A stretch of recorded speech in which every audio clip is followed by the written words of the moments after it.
let's accept the political climate of Liberia. Anything wrong with the national chairman asking other smaller parties to join? Do you mean that? Do you mean it? What's wrong with us expanding our base? Is there a problem with that? So why only CMC? The fact of the matter here is, let's accept the political climate of Liberia.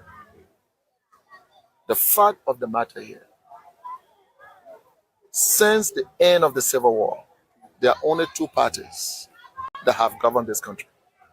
If it's not Unity Party, that's CDC. Every other smaller party is a helping verb. Every other smaller party is a helping verb. Meaning that they have come to help the main verb. It means the main verb is Unity Party or CDC. So any other smaller party we have, we see, as a national chairman, of course, it's my bound duty to engage in. Every other smaller party is a helping verb, and we thank God. We are grateful that they have come to help us, and of course, CMC can also become part of that group to come and support us. Thank you, General. Musa reject your offer. It's his choice. Thank you. Thank you. Journey of peace and democracy, we are reminded that the rule of law is the foundation upon which stability and justice stand. The recent decision of the Sixth Judicial Circuit Court of Liberia regarding the eviction of the Congress for Democratic Change from its headquarters is a lawful order that must be respected. The Sixth Judicial Circuit Court of Liberia has requested the Liberia National Police to assist in the execution of a writ of possession in the case mentioned above. Said action will be executed on the morning of Saturday, August 23rd, 2025. As a professional and impartial institution, the Liberia National Police reaffirms its neutrality and commitment to uphold the law without fear or favor. Our role is not political, but constitutional, to protect lives, preserve the public order, and ensure that the lawful decisions of the court are carried out in a peaceful manner. We're calling on the Congress for Democratic Change as one of Liberia's influential political institutions to demonstrate leadership, responsibility, and respect for the authority of the courts. Compliance with the law is not a sign of weakness, but a powerful example of statesmanship and a commitment to the democratic process. We urge all partisans and supporters of the CDC to remain calm, peaceful, and law-abiding. Liberia has come way too far in strengthening its democracy for us to allow political disagreement to derail the peace we have worked so hard to build.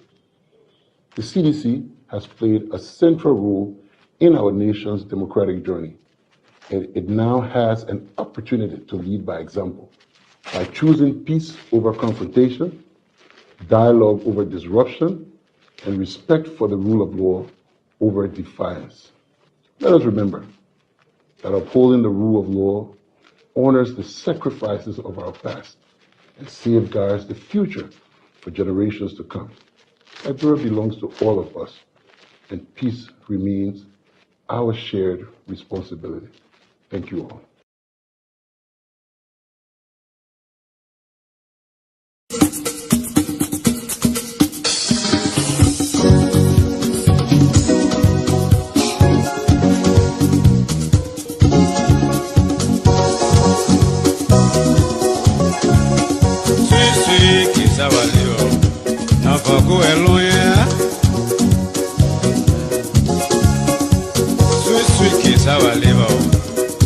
Go along.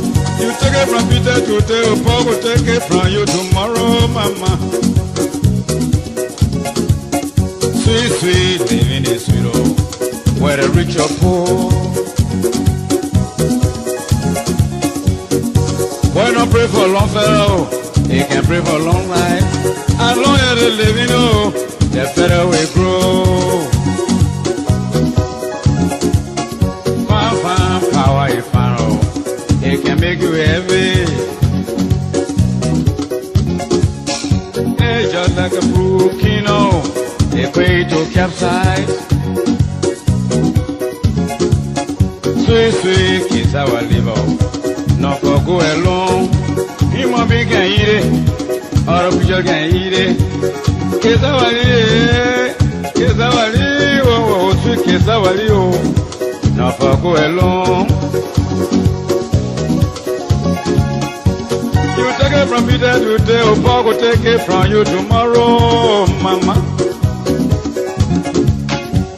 You take it from me right today, oh, Mother will take it from you tomorrow. Fine, oh, by your fine, may your fever. Well, people do to you, you going to cry. I don't know for one person, oh.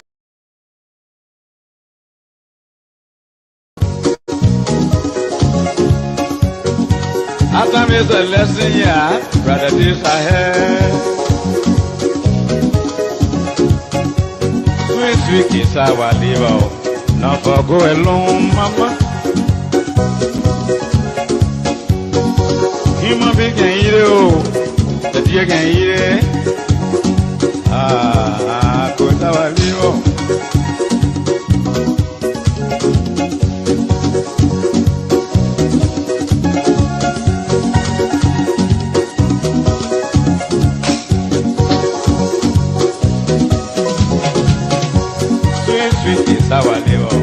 Good afternoon, good morning, good evening, depending on location where you're watching us from this time.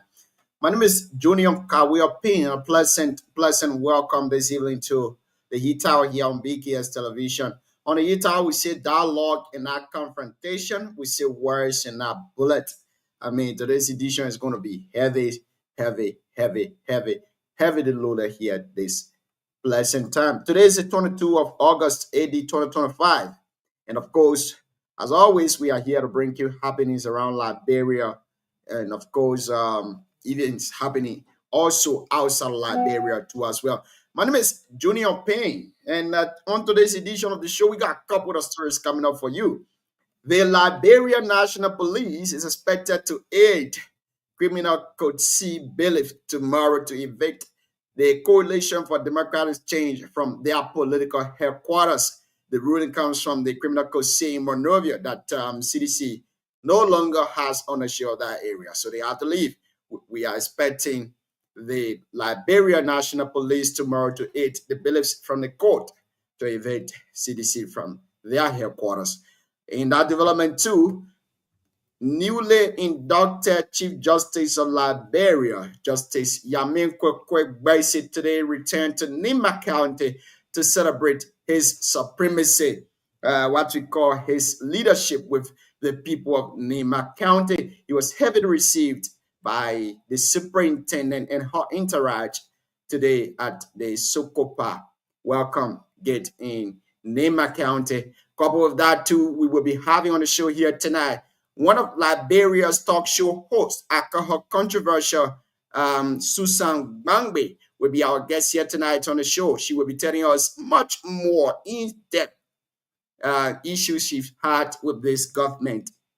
We're going to have Susan here tonight to tell us things she has against this government, things she likes about the government, things she dislikes about the government on the show here tonight. It's going to be a wonderful one. It's going to be a good one. It's going to be a mouth-watering show. And of course, it's going to be a heater show. You know, when the heat is heavy, you know the fire will be on it. So it's going to be a good show. Good evening and welcome this evening, Road Downplay Ambassador to Change Agent Shadrach G. Tobe. What's up? Welcome to the show, Chief. Good evening, Ambassador Butuo. Yeah, representing Nyo Butuo. The entire Nyo people they are representing on this show. Yeah, good evening, my dear brother. Good evening to our listening audience out there. Whatever medium they are using, we appreciate them for following us every day. It's been another tough day, but thank God it's Friday, it's the weekend. At least we'll have rest tomorrow for some time. And we are here to discuss national issues and issues surrounding Nema, our district, and Liberia at large. I'm happy also to be here with my family back home, friends around the world watching us. So thank you It's great having you on the show this evening, Shadrach. As you can see, I'm in my black on black tee, long sleeve, black necktie because I know today is going to be way controversial. We dress according to the weather. I know today heat might cause fire. We bring Yeah, you on yeah. Susan Bangbe, one of Liberia's most controversial talk show hosts. I don't know whether she's a talk show host or she's an activist, but we're gonna hear from her in depth.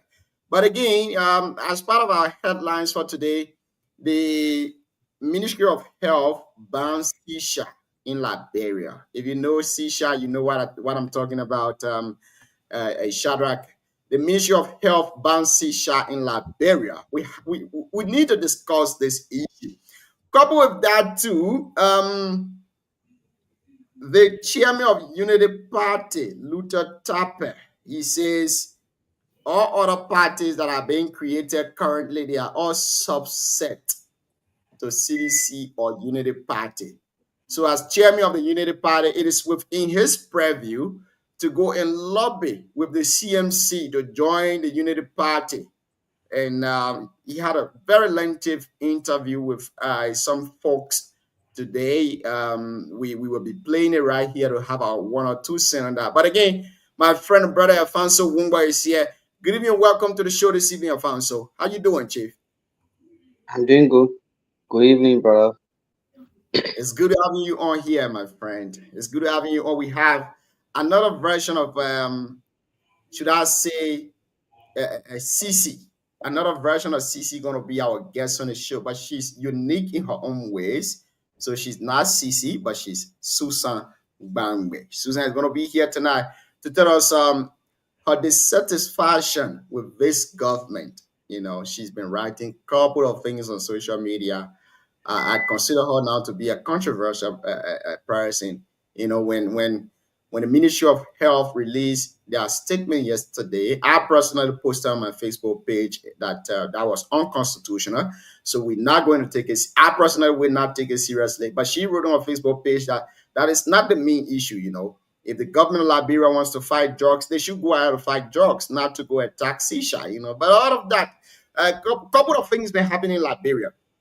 Tomorrow, we're going to see CDC leaving. Probably tonight, CDC packing their load from their headquarters. We don't know that. But the Liberia National Police will be guarding the process tomorrow for CDC to evict the property that they have reside a couple of years now as their political headquarters. Welcome to the show this evening, Alfonso. Let's start with you. What's on your mind, Chief? Well, you lay out almost all of the discussion point tonight, and I'm skeptical to enter in how I will have to address them. The pressing issues of Liberia people, mainly the media landscape, is now focusing on, and all the focus is on politics, and I believe there are some procedural errors in our governance system that we need to address and address it appropriately, and not involving that too much politics, but to address it on a holistic point of view. One having to be with the welcome of the Chief Justice to NIMBA. I personally had different view on that, and Let's hear you, Chief. I feel that the way in which the county welcomed the Chief Justice is uncalled for. It is not the rightful way to welcome the Chief Justice of the Republic of Liberia. The Chief Justice, in my own view, is not the Chief Justice of NIMBA, even though he hails from NIMBA. How many times have people welcomed him back home like they did? How many times did they welcome how they call the former Chief Justice that hails from NIMBA? How many times did they welcome him like that? Welcoming at this time with that number of people, it almost like political rally, people claiming Chief Justice. I feel it's a disservice to the people of Liberia. The Chief Justice need not to be celebrated. He need to be a neutral person. He need not to be celebrated the way he is. I mean, he was celebrated, and I feel it was. While it's true that people want good for their child, there are certain positions when people sent to that you need to exhibit certain behavior towards them. I believe the way in which they welcome him was not good for the state. All of people, politicians, all of group of people from international community, all of places will look at it very differently. So, but for us, we will be looking at it because he's from Nima, he has the higher position, so we have to celebrate that. But all of people will look at it very differently. So I feel it was not a good thing. Couple with other issues. Anyway, we're going to discuss them. I don't have to go into them in detail though. Thank you so much, Afanso. Let's welcome to the show this evening, Siawete Zoget to Siawete. Good evening, welcome to the show. Let's recognize our followers on Facebook and YouTube. Yourself by watching from Trump country. If you hear Trump country, that USA, yeah. So the man I want to say, I'm watching from America, but you say Trump country. And I know tonight when Susan come here and she attack inland, USA will come. I know USA is a backup of the inland church. Let me say good evening to my friend and brother Samson, watching us from Ghana. Welcome to the show. Genesis Bemi is also watching us from Bon County, Liberia. Would like to say welcome to the show this evening. All of you watching us to Takpo Kwanu, also watching us from Ivory Coast. Takpo would like to say welcome to the Heat Tower here this evening. Shadrach, over to you. What's on your mind this evening, Chief? All right, Junior. So there are a couple of things happening in our country today. Some regulations and restrictions being put into place for the betterment of our society. Like today, the health ministry announced to the public the restriction of the LRRC Center in Johnsonville. Currently, are being used temporarily for recreation center for those disadvantaged youth. We refer to as ZOGO. That's where they are keeping them for now to go through psychological training, medical training, or taking them away from the drug substances that they have been taking in for years and some time. So it's one of the how they call it a good step being taken by the government. I pray that they should go beyond that to build a renowned center for those people for the future, because it's not short term. How they call it? Let me say impact project for 2-3 months. They say it's finished. So I commend them for that. Number two, let me speak to what my brother said. He was dissatisfied about the way in which they welcome the Chief Justice. I got a opposing view, my brother. Every society or every individual get a different lifestyle, especially where you come from. Chief Justice, it doesn't mean that you're going to be one-sided or you're not doing the job. With your son or neighbor, and we relationship with, especially with the neighbor people, especially I think one of those being very objective, human-centered, and a linear person. So I feel that people get that kind of love for him. For him to ascend to that level is a plus for him, his family, neighbor, and Liberia at large. So celebrating, welcoming to his home for the first time when he was seated at Chief Justice, I don't see any problem with that. So I don't want to put this everything in this country.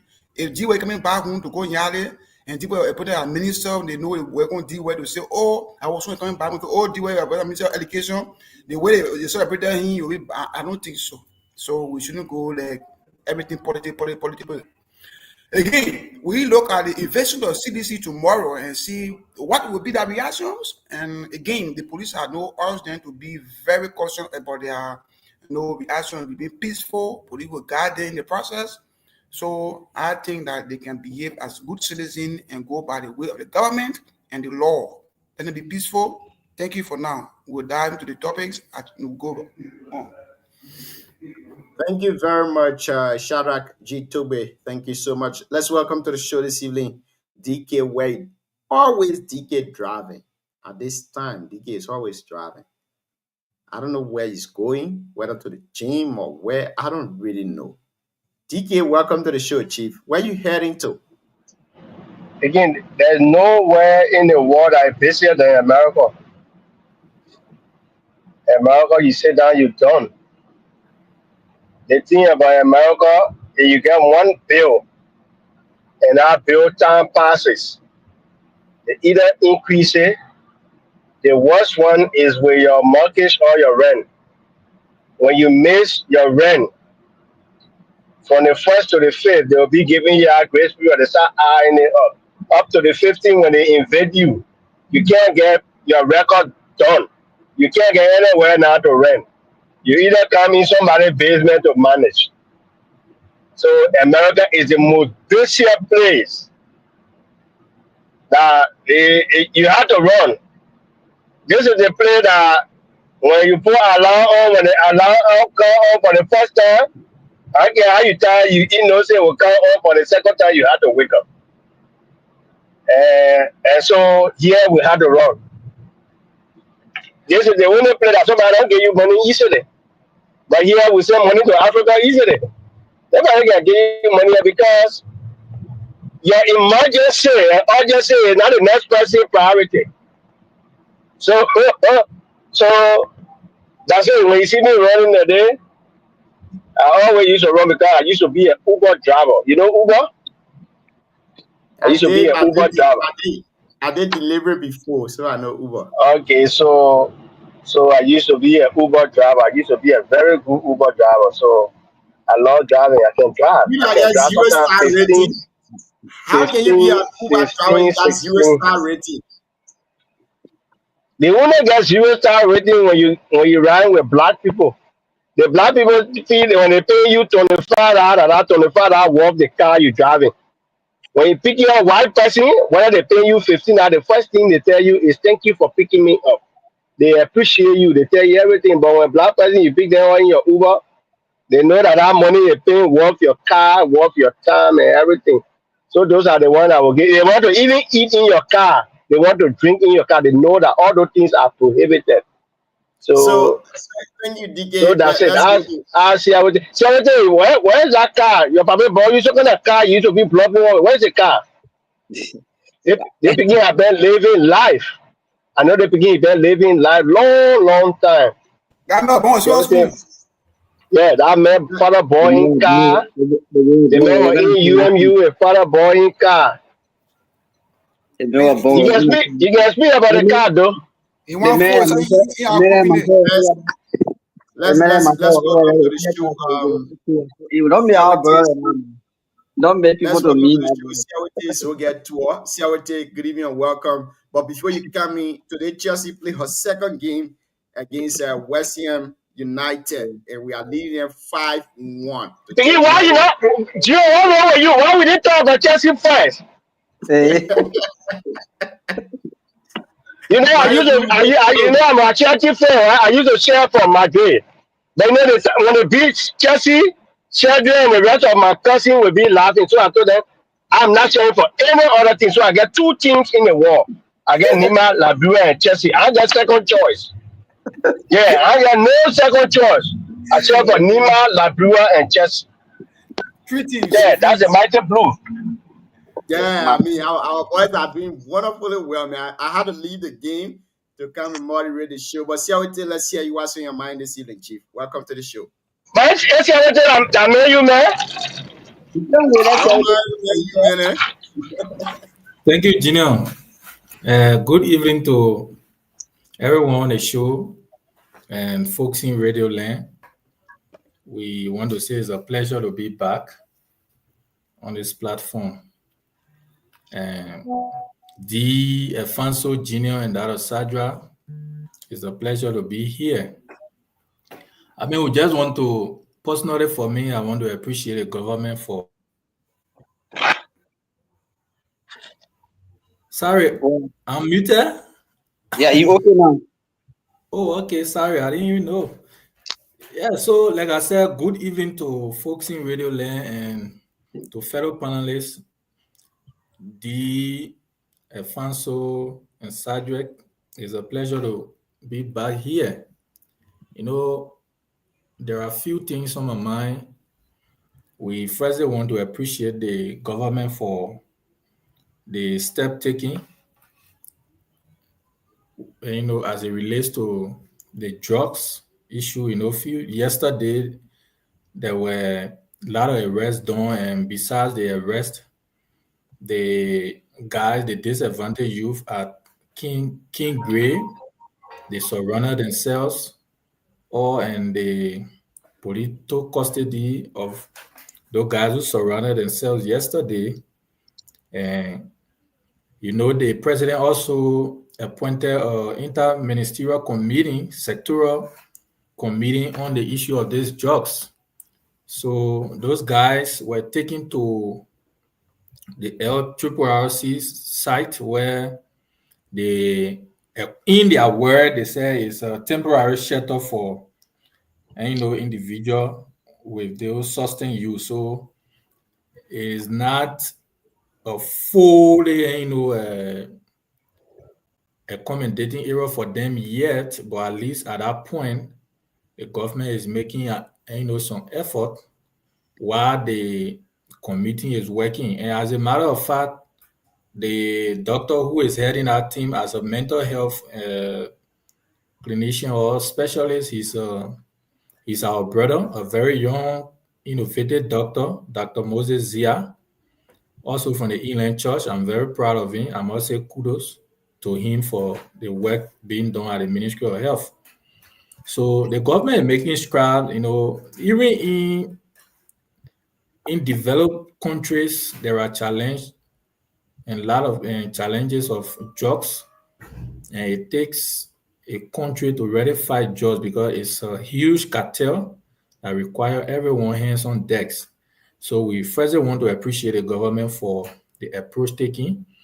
The government will not solve all of the problem now. As they approach the situation, it will be gradually. So even if they can help to rehabilitate or maybe rehabilitate few in the tune of even 500 or 1,000 at this point, we are making strides. So it's good. I must admit that has been our challenge over the years. So it's actually welcoming. We appreciate the government for that. And another thing is, for me personally, as a son of Nimba, I want to officially congratulate Councillor Gbese. If I listen to Alfonso when he gave a view about how Justice Gbese was welcome. Look, one thing, Alfonso, you need to know is that Nimbayans are people who do things differently. I'm not speaking because I'm a Nimbayan, but if you look at the 15 political subdivision of the country, besides Morovia, why you don't see in Morovia, you see in Nimba. I'm not speaking because I'm a Nimbayan. It's a glaring fact. So, being the head of the judiciary is a prestigious position that for one to rise to that position is an honor. And not because he's a Chief Justice. Mind you, he's one person I'm actually proud of because in our legal jurisprudence, he had not acquire foreign education as tend to be corrected. He acquired all of his top education in the country, and he's one of the best Liberia can boast of. So he's a grassrooter. That's why he's being celebrated like that. I personally knows him. He knows me now, old man. So he's a grassrooter as well. That's why he's being celebrated. When you live with your people and they know your impact, the impact you have made on them, of course they celebrate you. I'm not saying other Chief Justice did not have impact, but Councillor Gbese being a grassrooter, I knows him very well. He stands for principle. He got a principle.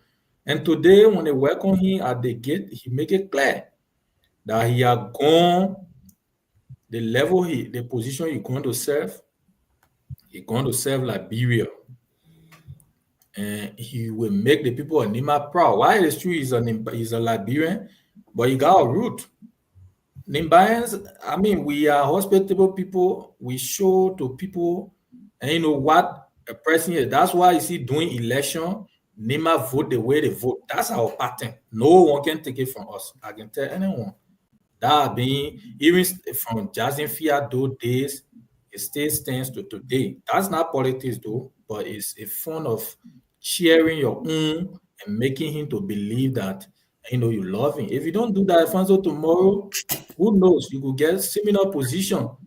You could be inspired by people who support you. The moral support is the one that make you proud. So for me, I don't see any issue with the people of Nima going to welcome their son. I saw other people making politics out of it. I say, but that being illiterate. Is that illiteracy? Even the Donald Trump, where you live now, no Donald Trump go to election 10 times. You see, New York will vote for him because of the investment he got in New York. So that's how life is. The dynamics of life is the impact you have made on your society. So for me, that's why in this public manner, I'm very proud to be an Nimbayan and also to see the Chief Justice. And as a matter of fact, to conclude, he's the third Chief Justice now that come from Nima. Who knows? It will be any of you guys that are reading law like GNN in the future. So we could do similar thing to them based on their impact in the society. So, I mean, it will be a good discussion and good evening also to Sion Brother Hola. It's a pleasure again to welcome you on the platform. Thank you. Thank you. Thank you so much, Siawete. Let's go to you, Mr. J. Holder Noah. Welcome to the show this evening. Let's hear you. What's on your mind, Chief? I want to say good evening to each and every one of you, the panelists on BKS TV and show. Yeah, always been, my pleasure of sharing platform with you guys to discuss issue of penitence within our society and community. So, like our fellow panelist just stated, I think the issue of Chief Justice, quick basic is one of the issue of concern right now in Liberia. And I would love to speak by and large to that. Nima County, as a county in Liberia, it has always been an area of where men and women of integrity hails. I will bring you one step back. We're talking about the likes of Glazer, Konsani Kole. We're talking about Kabina Jane, and now Baise. So it's no mistake, and old man Kokwa not to leave him out of history. Those are people who rise from our background, and we celebrated them in the past. When Madam Sali appointed former Chief Justice Kokwa, I was on OKFM with a couple of Nima students. Back then, I was the president for Nima University student at level University of Liberia and president of the union also in the Republic of Liberia.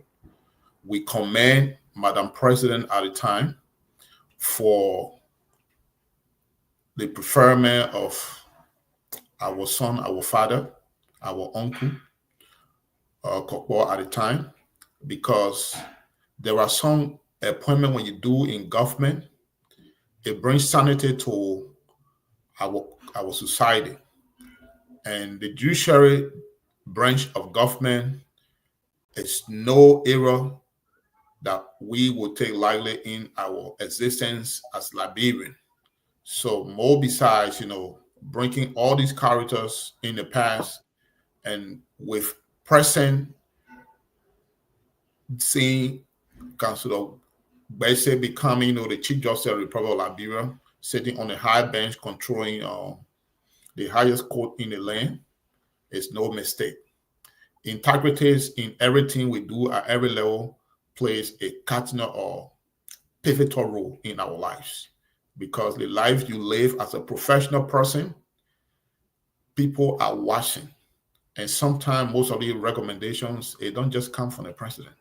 It comes from the constituents of those critical minds who watch your daily lives, what you stand for, being more objective, principle-minded, and all of that. And people make these recommendations and you be called to service. So I feel it is based upon the life you have lived with the colleagues, the life you have lived in your place of work, in our society, speaking for him today. But it's one of the best appointments, President Bouakai ever made in his government. We are not saying there are not other best appointments being made, but he is one of those who actually we consider to be one of the best. You saw, the recent, U.S. embassy, human rights reports. We have to graduate from that. And sometimes the way our laws are being interpreted or enforced by, our paramilitary personnel within our country, it put the government at risk when it comes to, justifying people who we put into our service to do our job. Sometimes they put us in a place where we have so much question to answer. That goes to say, people are taking by orders, people are doing things out of the way, and we will just see this Supreme Court judge, being one of the person who will bring about reform, because there's no country in this world on planet Earth that will barely, survive in absence of justice. We're talking about people who come to invest their money in our country.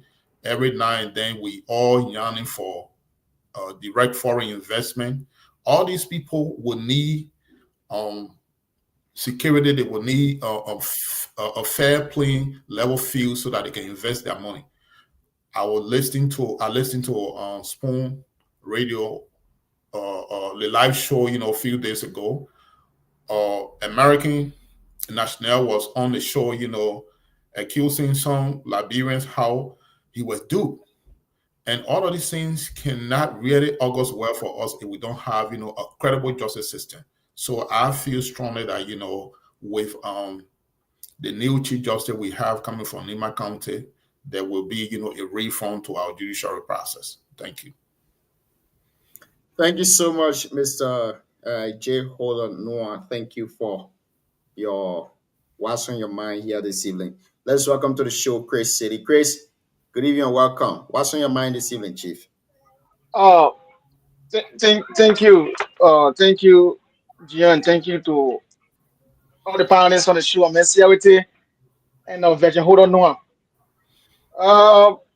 For me, just few things I'm looking at. One, how to do the CDC headquarters issue tomorrow. I will look at from a different perspective. As we all year for peace, for the better of the society, I think the issue stay in front of the court or before the court. Let it go and be careful. Let all of us be careful on how we go behind it, because if any life have the loss there tomorrow, it will be another issue for our community, our society. So I will look at from a different perspective. I will call on the IG to be more professional in the process, to also look at maybe if the court, because I think it's the lower court that came up with that stuff. I think it's before this, the judicial, maybe the circuit court. So that look at from a different perspective as we continue to preach for peace in the society. And maybe, let's see, but I don't think the route they want to go on tomorrow, it will not be good for our society, because if there'll be any counter reaction tomorrow, if any life get lost in the process, it will be another issue for our society. So that look at from that perspective also for now. Thank you. Thank you. I know Chris got anything. He doesn't have anything to say here tonight, man. Because if you follow the police report, you notice that they have started, putting all other measures in place, directing traffic tomorrow and all of that. And this thing is a long thing, man. And not today. It's a legal issue. And, Yes, and, he's and, got and, that and place Gio, ever since, Chris. and Gio, for me, I'm not supporting CDC to still be on the premises of somebody's property, right? But I think that along the area still before the court, because I think those guys took No, appeal but they to did. No, another the They court, did. rules right? out. Don't Boko, the rules out. So They have been ordered to The no, leave. ruling no, is out. no, They told you no. the final The verdict. ruling, no, the ruling. I just read another document. The case is before another court, right? Bring the document. Maserado. Bring the document. Yeah, I can share it right now. I finish. I can share the group chat. So I want for the government to be careful, right? Uh, Okay. let them give in America, yeah, in America, yeah. I come in. Central, come in. In America, President, hold on, no, myself living in the Western world, right? What do you mean? What do you mean? I I have to come be in. careful. Central, Java era. And first live in the Western world. Before somebody leave somebody property, right? The time duration, right? And what all will be really in the paper, the newspaper, front page, and all of private institution, right? There have been no time given. What you can do, I'm not a legal person, I think Genius, a legal student of law, veteran holder, no, as me also here from a criminal background. What I say here is the government are better with the issue, right? Thank I'm you. meeting with the executive of Thank CDC, you. right? Thank you. Thank Tell you. them we'll give you one more. We will come back. We'll come back to that issue. Our guest is already here. Miss Beautiful. I mean, you look good tonight, Susan. Good evening and welcome to the show. Sorry, morning to my end here. It's in the morning in Sure. Australia. Mm-hmm. Um, yeah, thank you guys for having me. It's great being on here. So I look I'm looking forward to the discussion. You guys are doing great here. So yeah, I'm here and I'm prepared for all the hard questions as well. Yeah, it's good having you on the show this time. I don't know whether I should call you controversial talk show host or you an activist or one, but let's dive into the discussion, starting with who you are, your name, where you hail from in Liberia, if possible, your educational background, all of that. Let's start the discussion from that end. Well, my name is Susan Bange. Every one of you guys, I think a lot of you guys follow me on social media. I'm based in Australia. I'm from Nima County. Um, Belly girl. um, my education wise, I completed my high school in Australia here, and I did my nursing as well. So I do have my nursing registration here. So I work as in Australia here as a nurse. Um, I don't think you should call me controversial talk show host. I think I put myself mostly into an advocate because of what I have done. I understand that social media sometimes, once you're not on the side of other people, when you post things out there, they see it as, okay, this girl is being so rude. She's like this. Because I'm not on their side. So I appear to look, I come out like, oh, she's very like this, but I'm actually not. I'm a nice person. I always give people what you give us, I give to you. A lot of the things that we do now on social media, criticizing this current government, these were things that they were able to do to CDC. So when you give, we give you back. And that's exactly what I'm doing right now. So I'm grateful to be here and I look forward to the discussion tonight. Thank you so much, Susan. We are glad to Mm. have you on the show. Let's welcome Mr. Mathasi and David. Welcome to the show this evening. But let's go straightly into the discussion for tonight. What really pushed you into political discussion? All right, I came to Liberia a couple of years ago, and when I came to Liberia, first of all, I was into entertainment. So the entertainment base was just basically promoting a lot of Liberian artists. Um, most of your Liberian artists, they used to come to Australia here. Once they come here, I will basically organize the show. I used to do a whole lot for them. And when I visited Liberia, um I saw the condition of the country, and when I came back, I was still into entertainment, still observing things. But when the present government, the present government was in power, I heard, some of the things they were doing, and so on and so on. So I talked to them, and then I did my post on Facebook. I'm like, hey guys, I don't want to be into entertainment anymore. I've done my part. I've supported Liberian artists.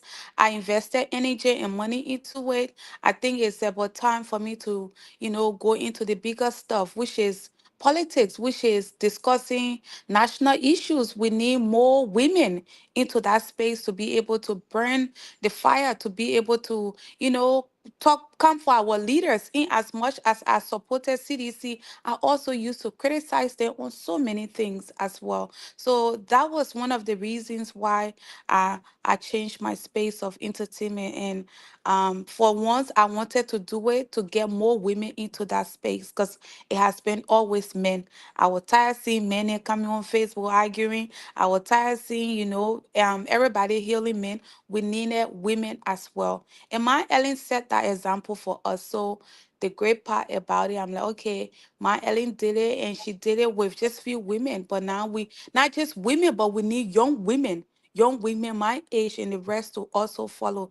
And since I came in, I can tell you that I'm grateful that what I have done, I've seen so many young girls now on social media opening their platforms, criticizing any other government, and so on. So yeah, that was the reason why. Can you give us an instance? Because I want to set the pace for the discussion before the other panelists comes in. Can you give us an instance where you criticize the CDC-led government? Oh my God, lot of time. Okay, so though I supported the CDC government, I will boldly say here, one of the thing that I criticized was the rape cases in Liberia. I call out the CDC government. I needed the president I supported by that time. I needed him to come out and probably make a statement or say something. So there were so many things, but the rape was one of the major one. Great. So, what is the issue now? This will be my last question to you, and after that, we'll go to the rest of the panelists. What is the issue that you currently have with the Unity Party-led government? That you always posting about them, you always calling them out. Many, because if I come to you and tell you what you're doing right here, the way you're conducting your show is not good, right? I should be able to come when I come to take your space. I should come to do it better. And the thing with Unity Party, it was so many things that they did, so many lies. The fact that you criticize a government for so many things, and you came back to power, and you're doing even worse than them. This is, you can't tell CDC government say, oh, y'all used to travel with this amount of cabinet members, and you are taking 45 plus with you guys. You can't tell us say the drugs rate in the country is high, but now you calling for an emergency protest, an emergency cut out. You can't tell us say you coming in the country to fix things when the hardship is everywhere. All right. So this is the reason why I criticize the government. And one, I always say this, and I will say it loud and clear here, that the president that we took, he's not fit. I don't care what the Liberian people say. Oh, he's old. He been in government for so and so years. That papa is old. He's old. And when I say it, they say I rude because what? Because of it coming from a young woman. But the old age was something that Jeremiah Kun even said it, the vice president of Liberia. The old age thing, it was one thing that Henry Costa even came and told us. He's not just old, but he's also not well. So these are the problems. And you cannot continue to cover this man up, to push him out to the public, to make the public feel like he is okay when he's not. We need a leader that is faith. We need a leader that is functioning well so we can see what's going on in the country. I'm criticizing this government is, and the reason why I'm criticizing them is because they're not prioritizing what is important. Everybody focus now on CDC. Right now, as we speak, I just woke up from bed. I went on Facebook. They're saying that they come evade the CDC in the Western country. Once you want to evade somebody, you give them about a month or 3 weeks.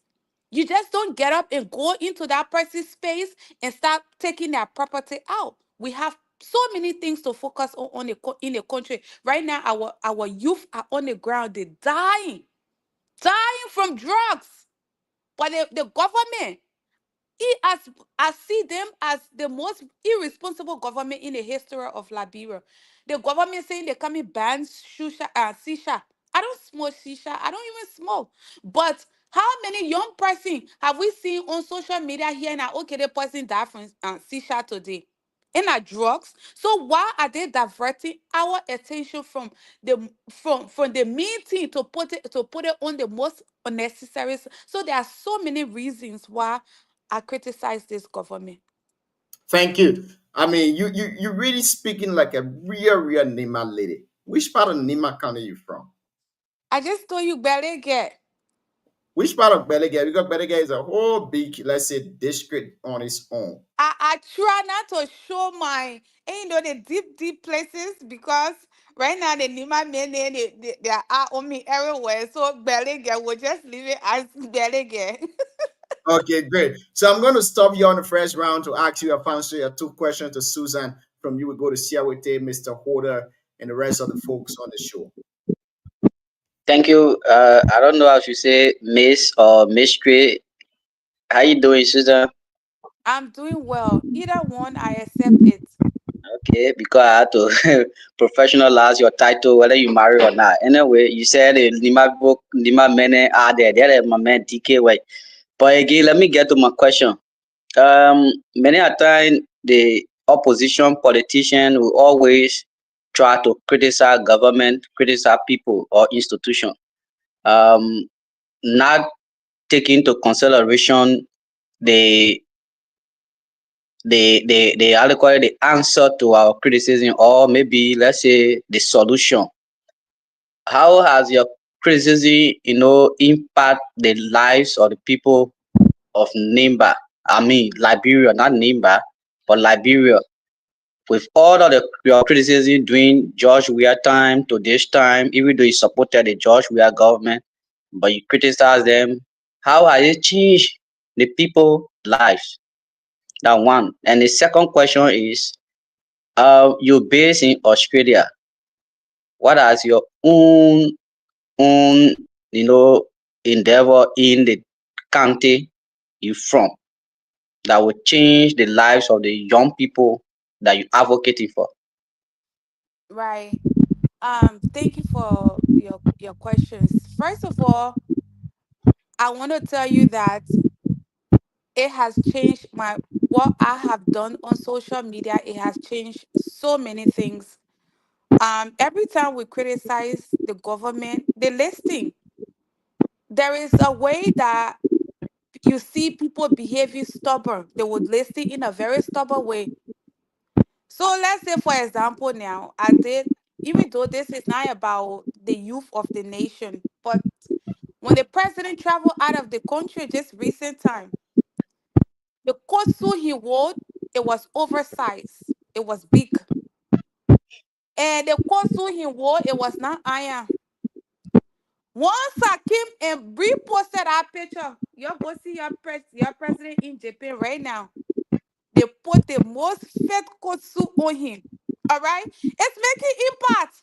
They will not. You will not see that impact, but we see it. He wearing the blue, everything fit pressed nicely. Even though the Unity Party poll can cost me good on my post. But I'm too strong. Nima people we strong are too strong. That causing the cost when the cost I leave it. You cost me that your own costing because it's just on social media. And the president goes and he has they have you see President Boaka in Japan right now. The man looking very sharp. So that there are so many things that we do here. There are so many things. Like I said, I just do not criticize. I also advocate. With the story of Jessica Lord, when that thing happened to Jessica Lord, I also spoke about uh, nudity, because you see a lot of our young girls, when they get into relationship, even though this is not part of politics, they will start saying things that they're not supposed to say. And a couple of years ago, every time we go on Facebook, we'll say, oh, the person now put the person nude out. These were the things that we also advocated for. And it has reduced. So there are so many things that we have done. It's working. One way or the other, the progress is slow though, but I can tell you there is some type of impact. As for Liberia, right? I have so many plans for Liberia. I have so many plans for Nima County as well. I've been in Australia for a very long period of time, but I came here very young. Coming here young, going to high school and finishing high school, you have to be of certain age to get on the field of working.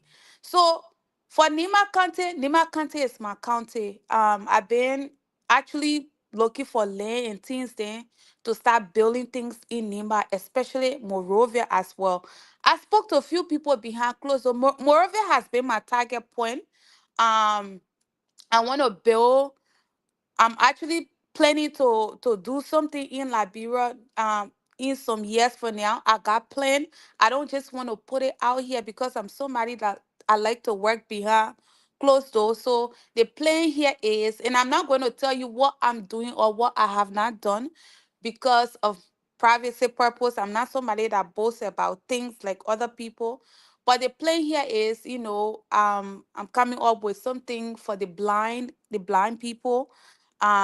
I want to bring something in Liberia to be able to enhance a lot of youth skills when it comes to CPR or how to perform these things, because you see, I witnessed one boy dying in Liberia and nobody could not perform a proper CPR. And these are things that people go for training here all of the time. So there are so many things on my plate, but I'm not going to explain what is in progress right now because of privacy, if you don't mind. Thank you, Bangba. Let's get to you, Siawete, your two questions. Jay Bella, your two questions. So just like that, I think will be okay. All right, thank you, Junior. Good evening to Susan. Good evening. Thank you. It's a pleasure to be on the show. I listen to you and I follow you on most of your show, your advocacy, quote unquote. I just want to, I know you are a supporter of the CDC. Okay. I just want to draw your attention to the regime of the CDC to explain to the Liberian. Hold on. Somebody, we need to mute. Let other us mute. Let's see how it alone be the one talking. Yeah. That's a terrible feedback. Yeah. Go ahead, Siawete. Okay, I'm clear now, right? Mm-hmm. Okay. Very clear. Yeah, like I said, I follow you, quote unquote, your advocacy, against the. What do you mean, quote unquote, advocacy? The rescue mission. What do you mean, quote unquote, advocacy? I want you to correct that. What do you mean, quote unquote, advocacy? Because there are so many things that we do on social media, and Liberian people do not acknowledge or respect what we do. So you can't say quote unquote privacy while I'm here. These are things that you can say. No, yeah. Susan, listen, what I'm saying is to you is an advocacy in some point. Because what I'm trying to portray here is that then come straight, because when you say quote unquote advocacy, that's you, that there is some type of sarcasm inside it. So if you want to say something, I don't want you to be. You need to be straight. Don't say quote unquote advocacy, because there are so many things. Okay, for better words for you. Okay, for better words for you. You are being on your show and supporting the CDC. All right, say it that way. Okay, yeah. For better words for you. The CDC led in 6 years.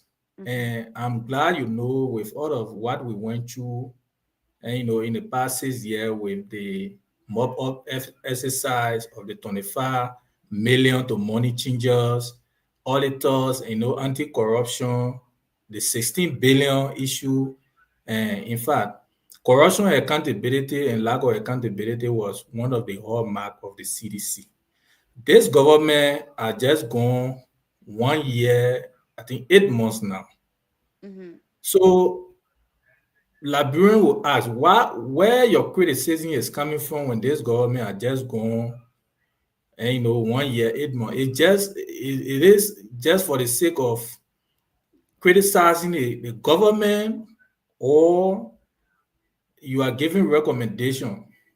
What really are you criticizing the government on with all of what has happened in the past 6 years that cannot be named all today? Do you Evanso, think as you ask all the 2 questions? Don't ask this one first. Don't okay. combine everything. So Thank you. do you think this government is doing well? No, that's my question to you. All right. So I don't understand when people ask me that kind of question. You as a student, if you go to school and you in school for 1 year, 6 months, you're not progressing or you're not doing anything, don't you think the teacher of that class will be concerned? First of all, they will tell you, say, you're not making after 6 months. I don't know where you are. I don't know if you're in Liberia or you in America or wherever you are.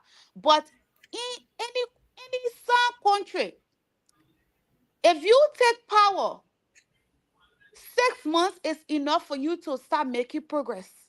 And even in school, if you do not make progress within that 6 months, the people will start questioning you. In this country that we're living in, right?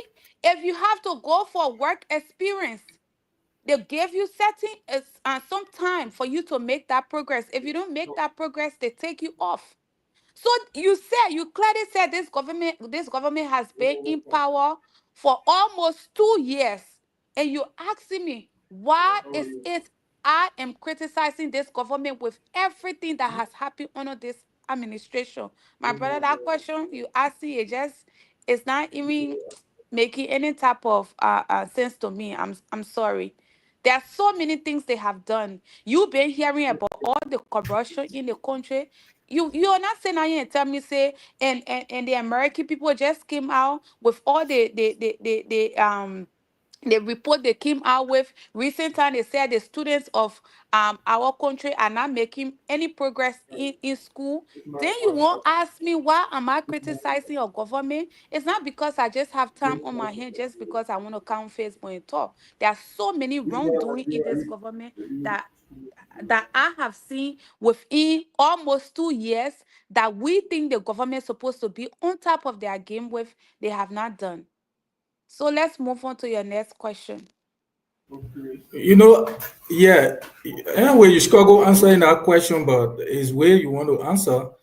The reason I throw light before asking you is, in governance process, like you said, your government ruled for 6 years.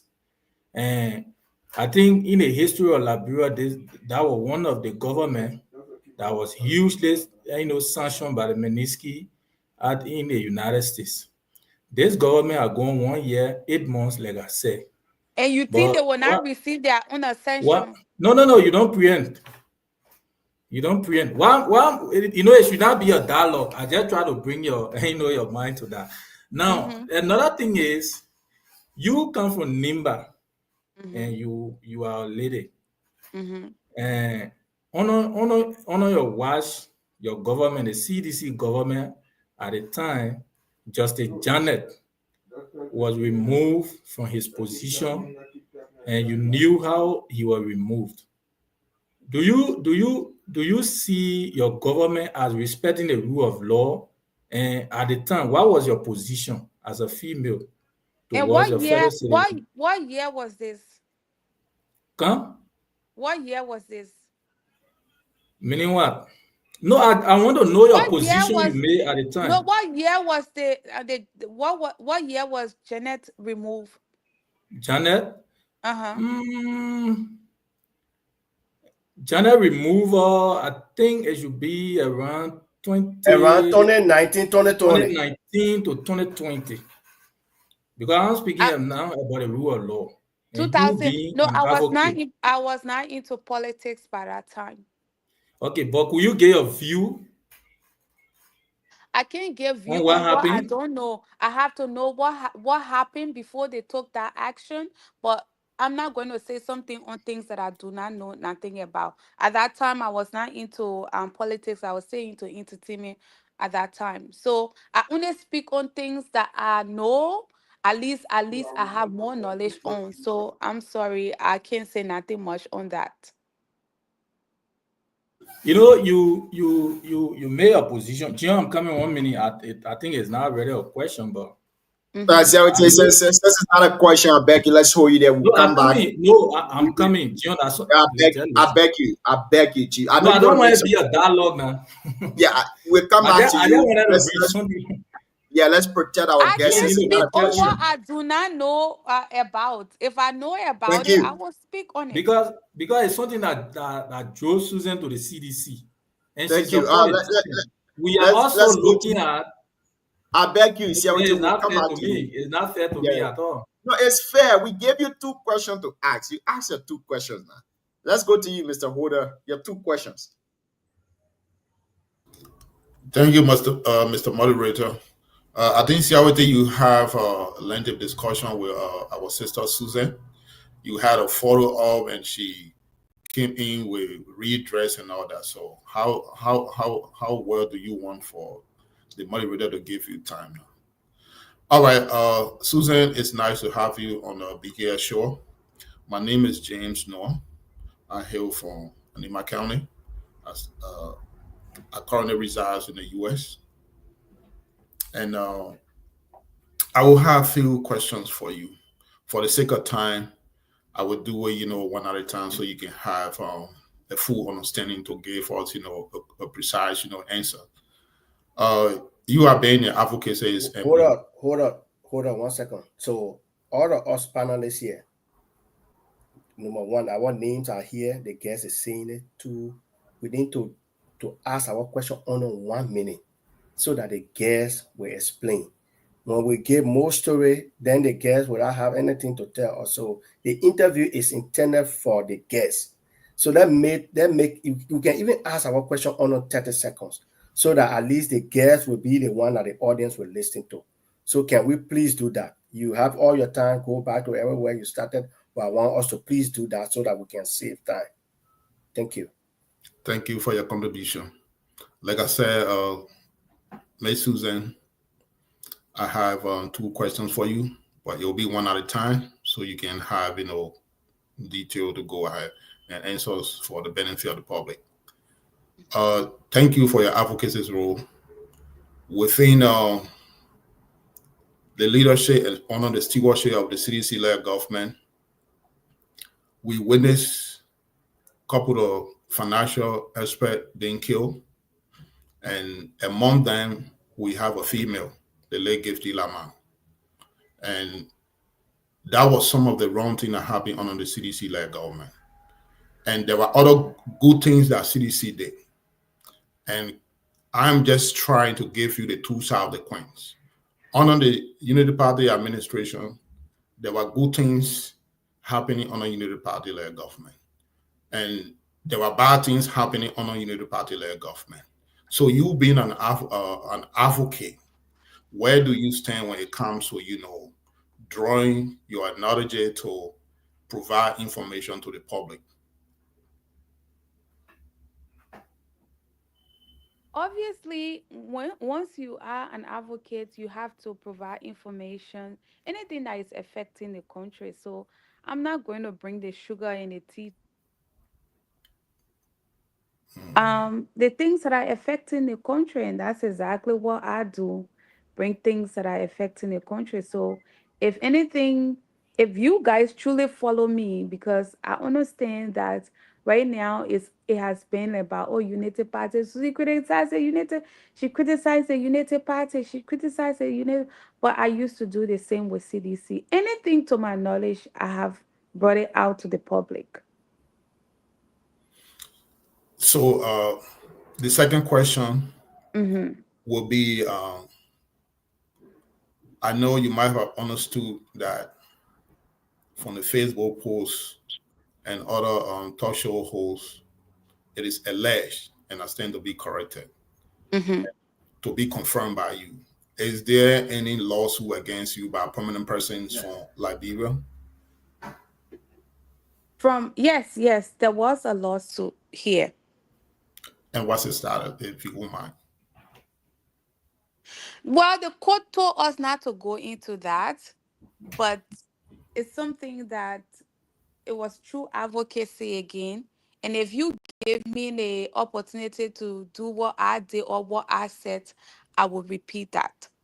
All right.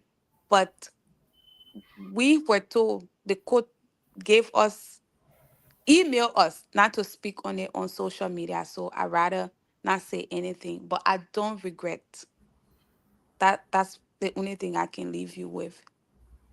I don't regret. I don't regret my stand. I don't regret my I stand. respect that, and let the decision of the court be, respected. Thank you. Thank you too. Why is it I'm not seeing myself on the show? We seeing you really, really clear. I don't know what happening from Oh, your end, but we okay. seeing you Maybe really it's good. my end. Yeah. Let's go.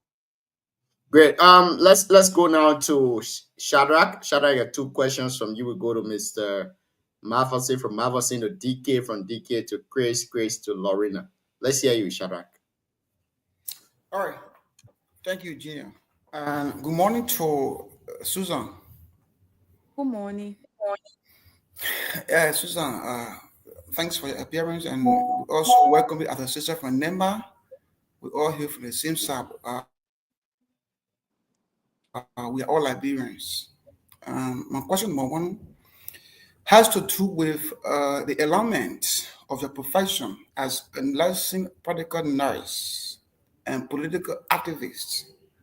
How do you align that two professions, being a nurse who's supposed to be reserved, focusing on practicing your profession, saving lives of human, then you are involved mostly 80% with politics every time. How can you align that?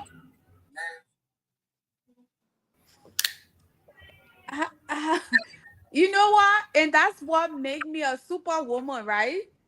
So once you are a superwoman, you can put everything together. So it's not just, oh, Susie, I'm not, don't say I put my 85% time into politics. That's how it looks like.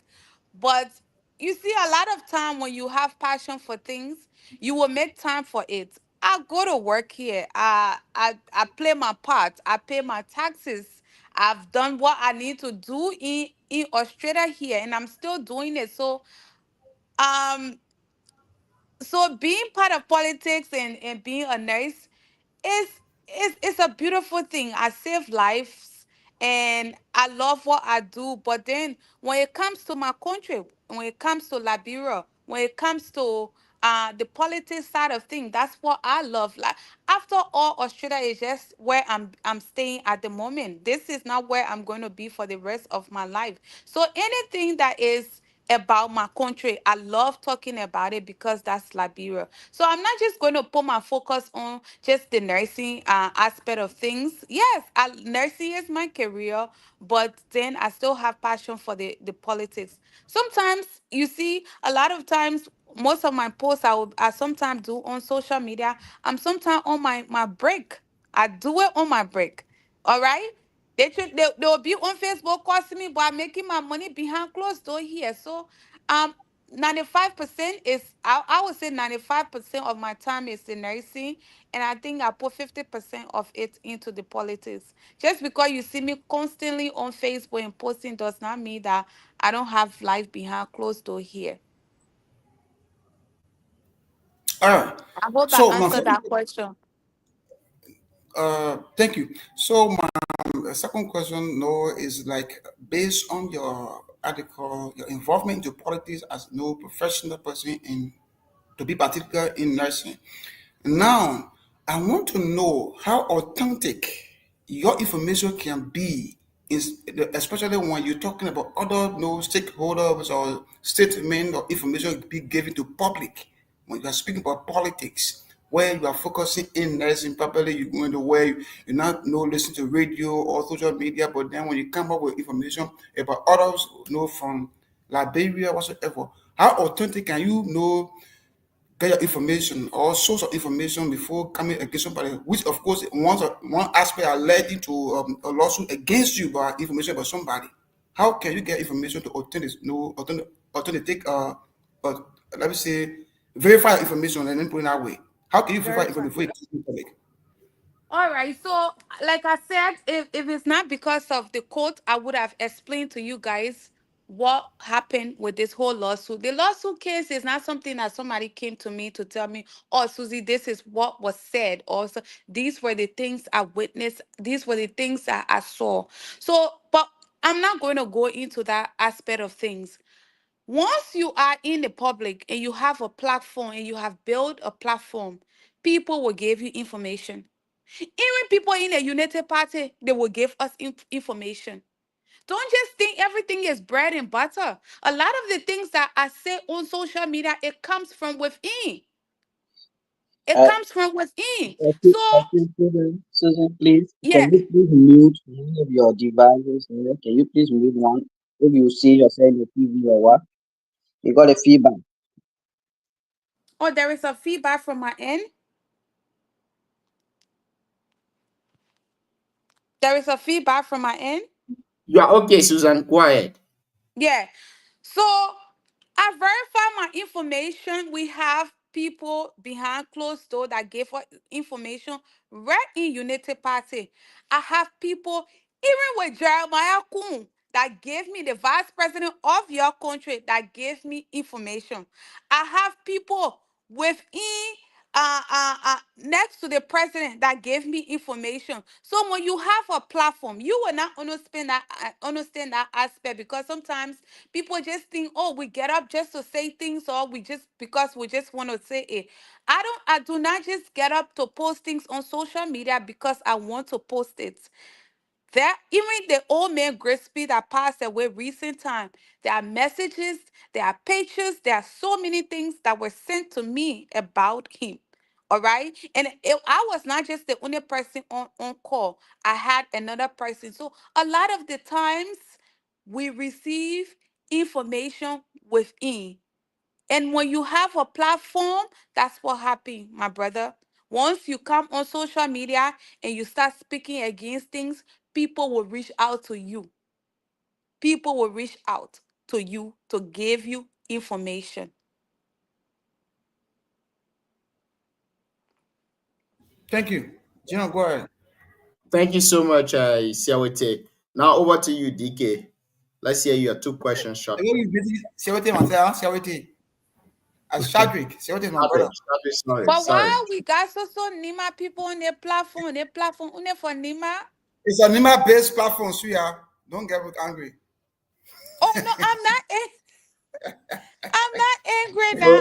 So, I feel like so, I'm at home. It's a Susan, beautiful thing. do you have somebody from for Grand Crew?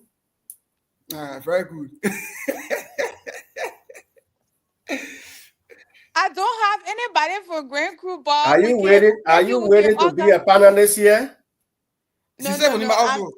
I'm too engaged all over. I'm on the closing argument right now. Kings Without, FM, without, Showtime. to be fair, people who are pro political that day, without one, then they will say we bring in somebody, but we need somebody from CDT though. Anyway, welcome. I will be short with you. Thank you. My first thing is that question. Have you invited all your followers to follow this page? I share it on my page. So yes, No, you can definitely. share and invite. I share Have you this. invited? No, you don't invite people on people page. I don't do the invite part, but I've shared it. People will Okay, like thank it. you. So we want you to please help us invite. There's an invite there that you can do for people to follow this page. So that's our appeal to you. The contact people on your friend list, you can just go and send an invite to them. It is an appeal that one of the reasons we brought you for. Help us and promote it. Send this is for Nima. You've been promoting closing argument, all the other argument. Help us and do scene for us here. Thank you. So my question now. I've already shared this on my page, and it's like you guys need to put more effort in, all right?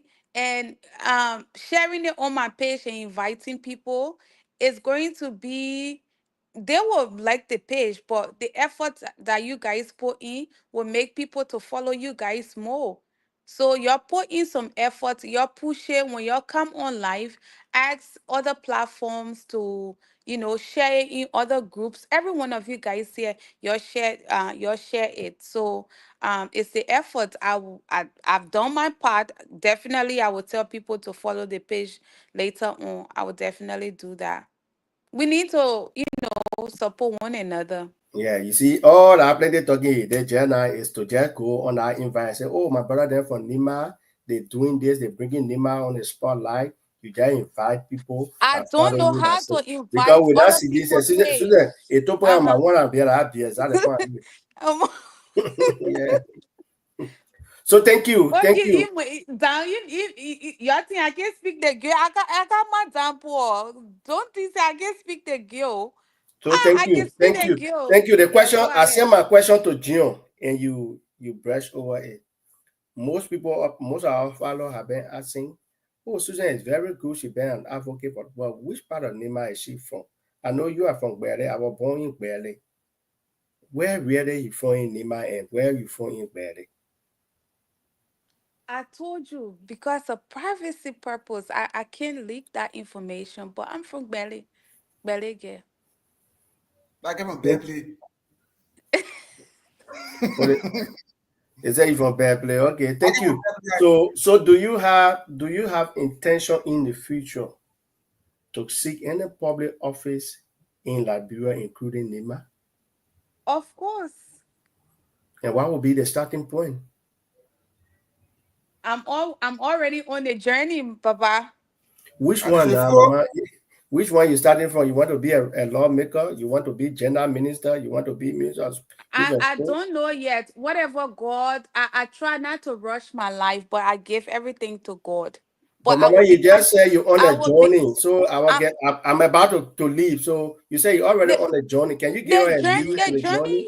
The journey is I'm already out there. I'm already known. I'm already making my case. I'm already speaking to the Liberian people. The ones that like me, they like me. The ones that don't like me, they don't like me.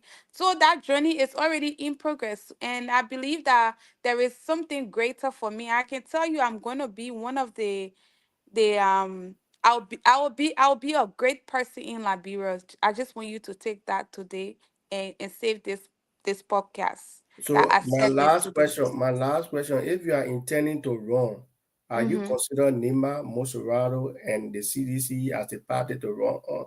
I don't have any intention at the moment, but I will be a great person in Liberia. I just want you to keep that in mind. Thank you, John, to your next panelist. Thank you, Mama. Yeah. Thank you so much, DK. Let's hear you, Mr. Chris. From Chris, we go to Mr. Matheson. Thank you. Mrs. Susan, how you doing? I'm fine, thank you. Yeah, I just have two questions. I know you have explained a little bit from our panelists. My first question will come from West CRT ask a question about Kamina Jenner, but I will bring it to the other party. We always preach Nima Wonder or one Nima all around. As son of Nima, Councillor Garrison WJD was a good governance. And the government came to power. One of the agendas had to do with rule of law. And the tenant position having had it fought or undermined by this government. And Garrison Yeru being the son of Nimba, that most young people are proud of, that he had a lot of young people. He was removed from that position unlawfully. And what you have to say that when people pushing Nima, one Nima, and the son of Nima have been fought, they have been removed honor the watch of this government that Nima people supported, and our son for Nima is the vice president. What you have to say that? That's one. That will do my final question. You see, let me tell you something, my brother. We the Nima people, we are not fair to ourselves. I see a lot of Nima people very quiet at the moment because we have a quote unquote vice president from Nima County. All right? Quote unquote vice president from Nima County. And a lot of people sit down and say, okay, yes, our vice president from Nima County, so we should be able to do what we can do. Let's stay quiet. This is our government. This is not your government. First of all, I feel like you guys were used. Nima people were used.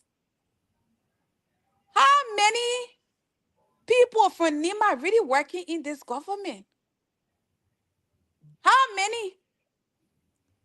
How many people working in this government from Nima County? Y'all say that Lofa government here because even the vice president talking about Garrison was lead and what they treated Garrison and how they treated him.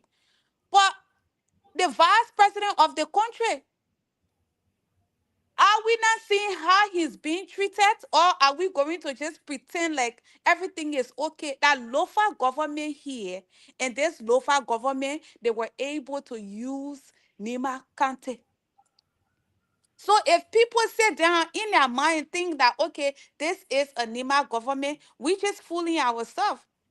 So I'm not surprised. The rule of law under this government is under the sink. It's not just with Garrison. They treated what's his name? Fanati like that. So if y'all say y'all have a vice president that is into this, that is a vice president, the minister of finance will not be in control here. Because Nima people think that this is their government, but it's not that. How many Nima person working in this government? None. So I don't even know what to say to you, my brother. I'm not surprised at all with what you just said. I'm not surprised. But I'm Okay. waiting for And my last question, all my question is based on Nimba because Nima is our my focus is on Nimba. Yeah. Recently, if we look at the political arena in Nimba, everybody talk now is to put the vice president in the future to go at higher seat. And there's a ideology that they want for people to subscribe to. If you not support the rescue team, you can't be friendly with officials, you can't get government job. And a lot of sons of Nima have been victimized in the process. And today, Honorable Musa Hassan Berry have formed his party. And he have become like a crown in Nimba. What is your taste? Because before we have Senator Johnson who are in Diaro, everybody was happy. Today, Musa have formed his political party. He have become a crown in Nimba. What do you have to say about it? Thank you. The only thing I have to say about it, the vice president is trying to put this image that he can be the next godfather of Nima County. The only godfather I know of Nima County, and because of the sacrifices he made, the only godfather is the late Senator Prince Johnson. So I think because of the sacrifices he made, he has the right to say, Nima people, y'all follow. This is the person we want you guys to follow so people can follow. The image that the vice president is trying to actually put out there is not going to work for him. Nima is not under his control. Yes, he is the vice president, but Nima is not under his control. That was the fight. And that was the reason why he never protected a man that actually took his hand up. All right, he frustrated this man. The audio came out there. He frustrated, and out of his the listening to Prince Johnson, not just frustration, he degraded this man to the zero. And today, this man is no more. So Nima is not under his control. He lost that belt long time ago. It's not under his control. Anybody have their say. Any young person have their say. The thing they're doing in Nima over there, shushing everybody. Anybody who wants to come out and say something, they go after them. And I will set a common example to my young brother John Yami on social media. During the campaign of Edith Gonglo, he did a post on Facebook and they have to call him to threaten him. We are on the internet and we're looking at everything that's happening in our country and we are talking to people behind closed doors. So this Nima Kante, that what Kante did, and nobody can tell me how to address and who not to address. As far as I'm concerned, we fought a very, very losing battle. All the sacrifices that Nima Kante people made today, we don't even have people in the government, at the local government. You guys brought the government in power. So nobody will tell you or myself what to say and what not to say. And I support Musa for coming up with his party. They fight for Sam Koga. They fight for the vice president. They need to stop. Nima ain't belong to one person. It's for every one of us. And Prince Johnson was the one who fought for that county. So he deserved that title that he had, not anybody else. Thank you. Over to you now, Mr. Matheson. From you, we go to Madame Lauren Don't Care to give us her 2 questions. Mr. Matheson, are you there? Yeah, I'm here. Good. Let's hear you. Well, all right. Thank you, Junior, and thank you to fellow panelists. Susan, I have for the most part listened to some of your presentations and some of the allegations, and what comes to mind and I want to know is that I really want to know, who is Susan? Are you an activist? Are you advocate or a blackmailer? I really want to know who you are. Is Susan an advocate, or is Susan an activist, or is Susan a blackmailer? Who is Susan? Blackmailer from where? Who have I blackmailed before? No, brother, I'm not a blackmailer. My character is very clean. First of all, I don't do any of these things. I am an advocate. I said that before on the show when I came. So you probably were not here to hear what I said, but take the blackmailer out. It's not part of me. We were raised really well in our family to be content with what we have. So yes, I'm not a blackmailer. You'll never hear that part about me on social media here. But yes, I've answered you. Okay, you are an advocate. Yes. All right, that's good. And the second question has to do with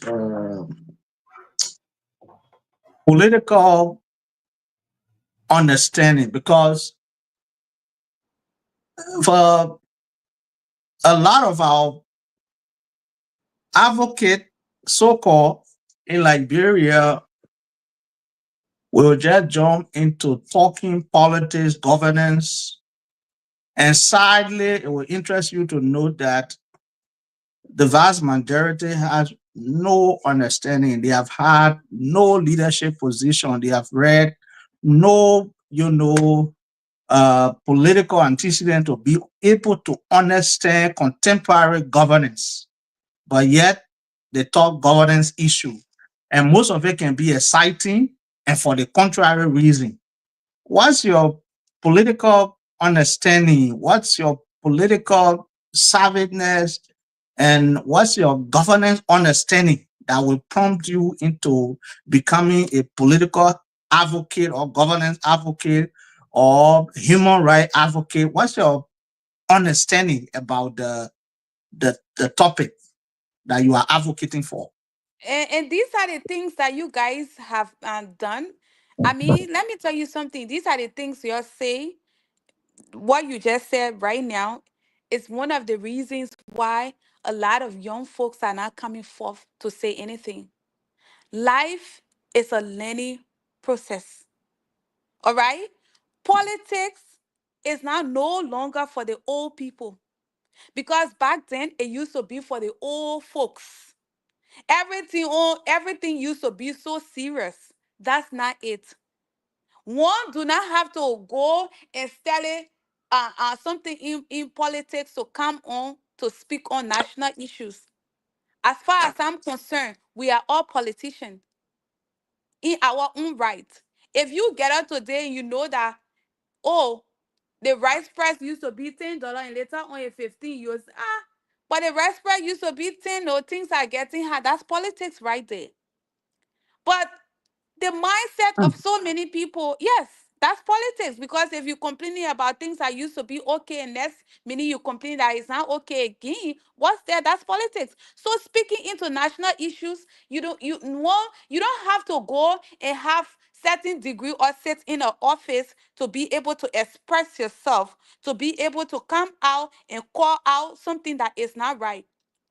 All right. So this is the reason why a lot of young people have been put in a place of, oh, I have not done this. I have not done. Once you have a passion for it, you go for it and speak on it. What is like brain politics? I have to go sit in office that, when we have high school dropout, like Senator Darius Dillon, that is currently a senator Senator Darius Dillon went to school. He sat in any office in Liberia to become senator. No, right? So I do not have to have any to be in any office to discuss any political issues. Yes, for sure, I am an advocate. I have passion for it. We see things in Liberia, and we will continue to discuss it.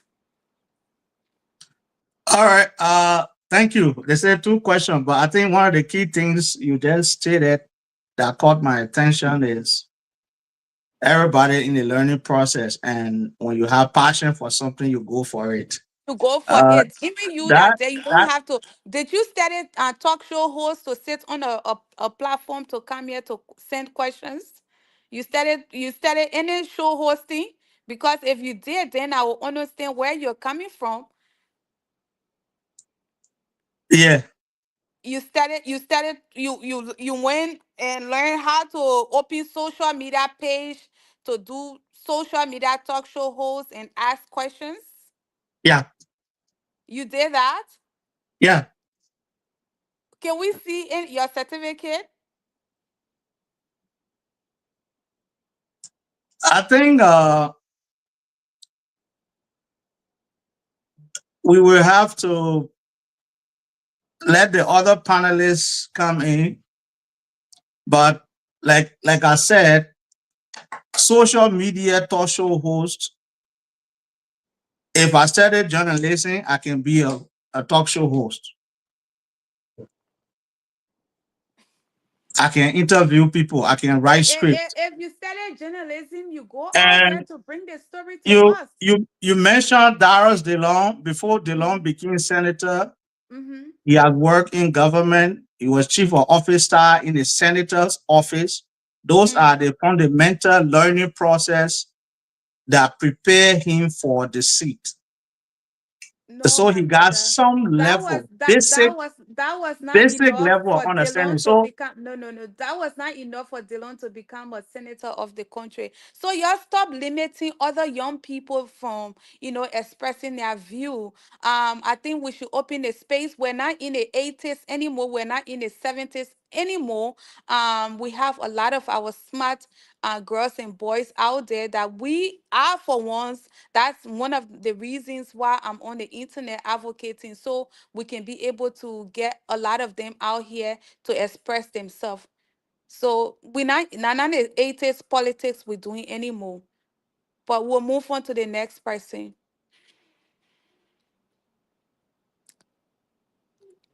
Mr. Matheson, do you have a last question on this issue?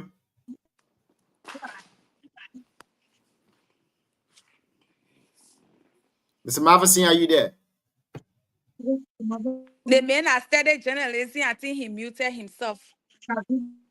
Great. So again, folks, if you're just joining us, you're listening to the Heat Tower here on BKS Television. We are really on Voice of BKS in Butuo Town, Nema County. And of course, tonight we are in conversation with Miss Susan Bangbe. Susan Bangbe is an activist and a talk show host. Bange. Bange, sorry. You sure you're from Nima? Bange? Which part of Nima Bange is from? But anyways, Susan is based in Australia. She's also a talk show host. She's It's the folk. Gio, please mute the people, man. Me, I sure for Nima. So I'm for Nima. I just pass here and taking Nima penny and putting it on my hand. I think you're from Bear Place. Are you from Bear Place? I know your hometown. Great. So we're gonna go for the second round of questionings, then we can let Susanna go because it's early morning from her end. She gotta get prepared for work and other stuff. Therefore, we'll be asking only one question on the issue. Starting with myself, Susan. Lorena, not spoken. Oh, Lorena network is giving problem. Yes. Hello. Okay, Lorena, let's hear your two questions shortly. Thank you. Good evening to all of you, and good evening, Susan. Welcome. Thank you. For my question, I would like to say thank you as a woman, especially from Nimba, for being able to stand up, for being able to gather coverage, the audacity to come on and write just anything you want to write and say anything you want to say. I mean, it's commendable. Thank you. But this is my question. As a health practitioner, especially to a nurse, how do you balance your ethics when it comes to the Nightingale Pledge, when it comes to share confidentiality, with coming on social media and discussing the health of somebody because that person is an opposition? How do you balance as a nurse? How do you balance? How do you go to bed and sleep, and as a nurse, considering share confidentiality, considering ethics, considering the Nightingale Pledge? That's my first question. When it comes to privacy, that's one thing that the nursing board is very hard on. And one thing I want to let you know that I know exactly what I'm doing. For Australia side of things, if you are looking after your patients, you don't come on the internet to discuss that patient, which I have never done. I can't recall discussing my patients or even talking about my patient on social media. And I understand where you're going. The point you're going to is the fact that I come and discuss Joseph Boaka health issues. I just want you to just be very bold about it. And that's what a lot of people do not understand. I discuss Joseph Boaka health issues because I believe I'm not looking after Joseph Boaka. If I was assigned to Joseph Boaka as his patient and I come on social media to discuss him, that's another issue there. But Joseph Boaka is not my patient. The president is not my patient. He is the president of the nation. If he's not fit, it's every one of us concerned. It's our responsibility to speak on it. So if you can follow the American politics, just recent time, I think about a week ago, there was a mock they saw on Donald Trump, and the media took that, and the media they were concerned. Americans were concerned, saying that they believe that it could be some type of cancer. It's everywhere. Even our prime minister here, people discuss his health issue. One day he I think he slipped and fall, and we talk about it. But because Liberia is just a very small country and a lot of people are not exposed to so many things, when they see me doing it, they say, "Oh, you're a nurse. Why are you discussing this? Once you are a nurse, that's one of the greatest thing in this world. You have eyes to see. And all right, so that's why during the inauguration, I did a post. I said, y'all better make sure and give that papi, y'all keep water next to him. Y'all do this before he fall off.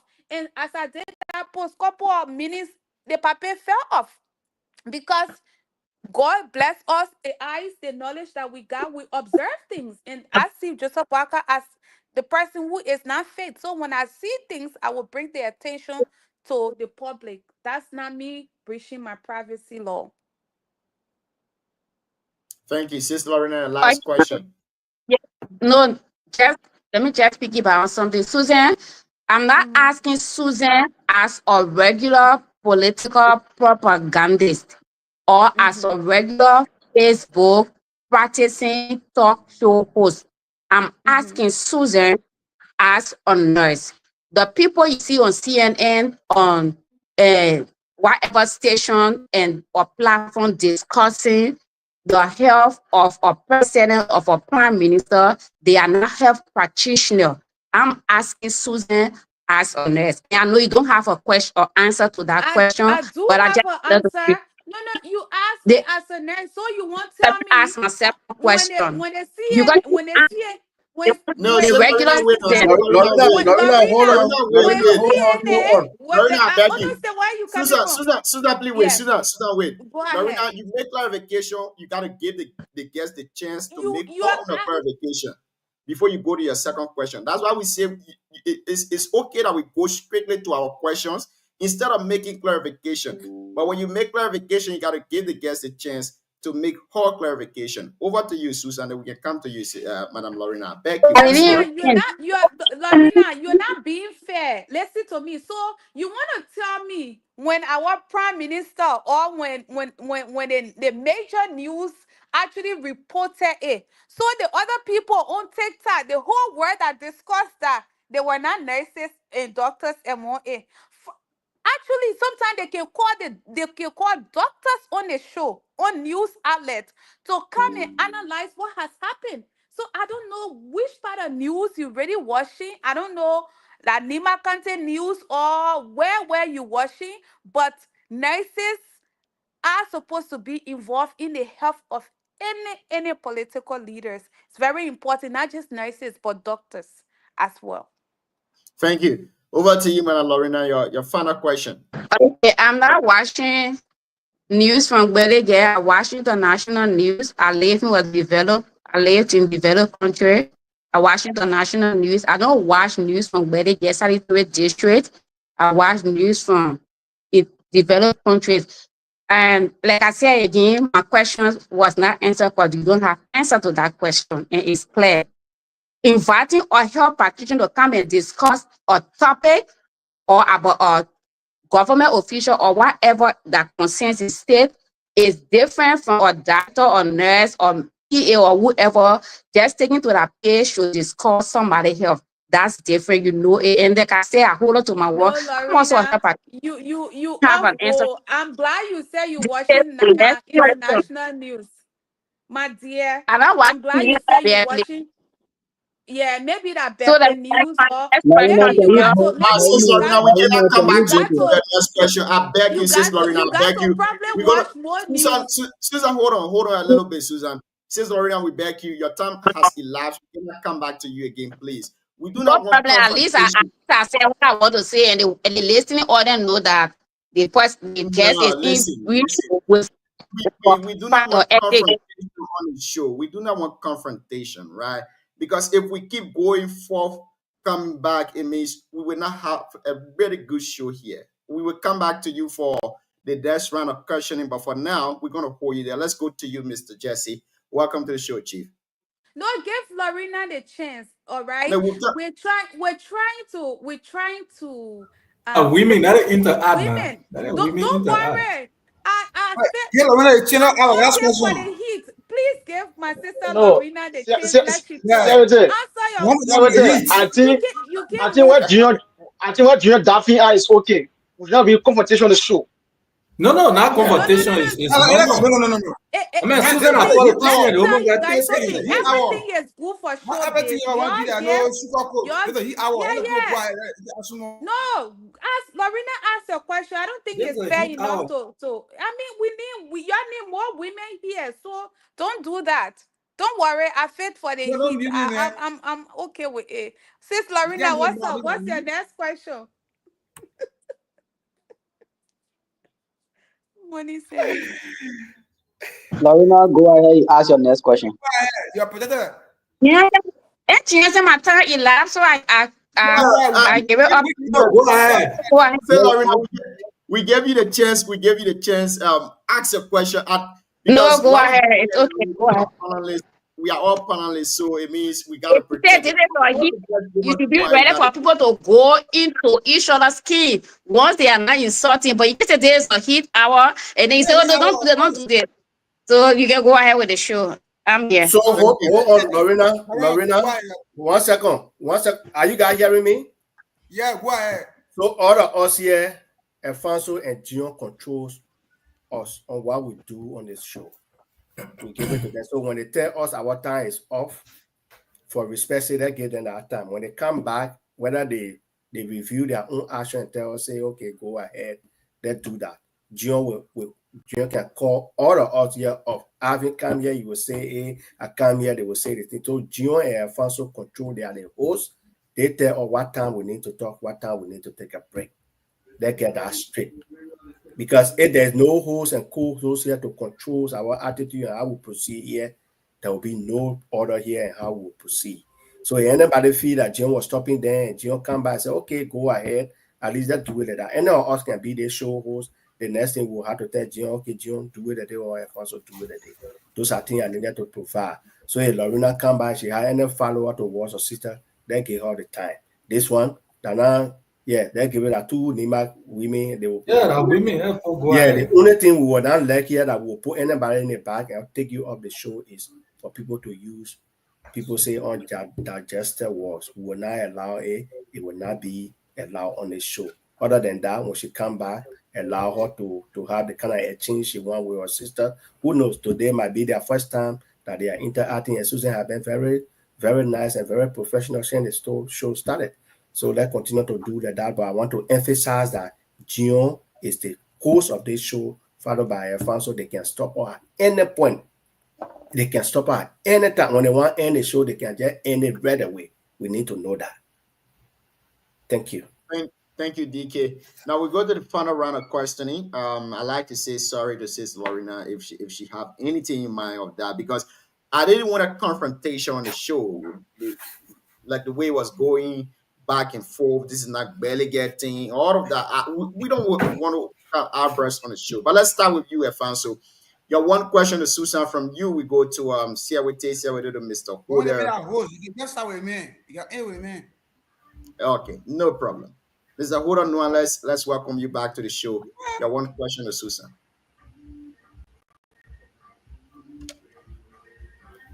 Yeah, me too, Mr. Noah. Yeah, thank you. I saw it. I just realized that it was a fun show from the overall. Hold on, my man. You good man. Lorena is back. Lorena, I think you hear or go back with your follower, with your sister from there. Yeah, so we gave Lorena two questions. We are concluding with Susan on the issue. You can ask Susan, your sister from Nima. Susan is your sister, man. We're hearing that you're going district number 7. You got to carry Susan with you as a professional PRO, you know. She will hold the ground for you. Let's hear you. Your two questions. No, if I ask Susan wouldn't answer me. You want to protect us. So let's go ahead. We'll do our analysis. I will say what I want to say my analysis. No, Susan will answer you. So Lorena, you as a panelist, you can be a guest. When they ask you questions, you don't have to. When you don't have answer for A, not force. So we can't force somebody to answer the way we want it. So anyway, if you don't have questions, we go to Hoder to ask. You can talk all your things, but it will be good. The way your sister here, you change it 1 year or not doing your absent. Like only thing you want to say. If you don't have anything waiting for post analysis, then we'll go to Hoder. My Lorena, please go ahead. We all are saying go ahead. You got my blessing. Go ahead. Sure, so let's go ahead. I think we should now hold the show hostage now. That move. Yeah, okay. So, Mr. Hoda, let's hear your one question to Susan from you. Go But to let me Siawate just say and the rest of the something to folks. let me say something to Lorena. Lorena, first of all, you being among the men here is a good thing. And I don't want you to hold back with any question. And I don't want you to think that not just me, any guest that come on this show will answer you the way you want your questions to be answered. But the only thing I will not like when I leave the show now, you try to analyze things that other thing will just look at it and I say, don't oh, want you not get control over your yeah, Susan. I get control over it, but you know what? But it will just be like somebody talking behind somebody back now. So as far as I'm concerned, once I'm here, if you do not have any question, we'll move forward. But nobody will answer question the way you want it to be answered. But yeah. Thank you, Susan. We'll get to you, Jay Olano. Yeah, I think that was beautifully said, and we have passed on that. So, for my rating so far, it was a very great show. The guest articulated very well. She brought her own experience to the discourse, and the message was clear. And Susan, we want to say thank you for honoring our invitation. Is that your closing? Is that your closing? Or you go asking you to ask one question? Yeah, man. No, I'm not asking no question. Everything is fine. Okay. Yeah. Thank you. Yeah, so I just want to make it a one shot and just close it up. That's it. So it was a very beautiful show from my end, and thank you for honoring our invitation. And we hope to have you again in the near future. Thank you very much, Jay Olano. Thank you for coming to the show. Thank you. Let's get to you, Siawate, for your question. Thank you, Junior. Susan, it's a pleasure to come on the show. You are doing good. As a female, to be strong. That's why I said to be a politician, your skin gotta be thick. And you say you got ambition. So the ambition we gotta start testing it from here. From Nima, yeah. So I just wanted to get some point out. It's not really a question, but the issue that has to do with the vice president, like you said, the quote unquote vice president. Can you do that in 1 minute? Yeah, I think that needed to be corrected because he's our leader. He needed to be addressing honorable manner anyway. And the one with Chris made some revelation. So Chris, the issue with the party in Nima, Nima are always voted identifying with who they believe. So how did I address the vice president that needed to be addressed? How? No, he said your quote unquote vice president. And from the beginning when I said quote unquote advocate, I had to twist it the other way to say, for the better choice of word. That's what I can explain the reason why I use the word quote unquote. No, I don't want it to be a dialogue. I'm just, he's a leader. I know you want to be a leader tomorrow. You will be called Honorable Susan Gbange tomorrow. It got to be established that title is earned, it's not bought. So yeah, it needed to be accorded that respect anyway. So, like you said from your intro today, when do we see your impact with all of the advocacy? When do we see your impact now physically in the country, besides the normal advocacy? 2 years from now, like I said, I think one of the panelists asked me that questions, and I said that I don't like to do things and expose it out there. I'm not going to say this is why I'm doing this.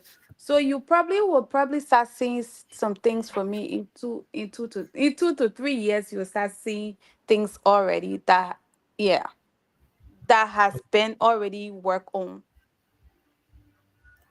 It been worked on. Okay. Yes, in 2 to 3 years from now, you will see things that has already been worked on. My impact. Thank you. Thank you. Let's get to you, Chris Lee. By the grace of God.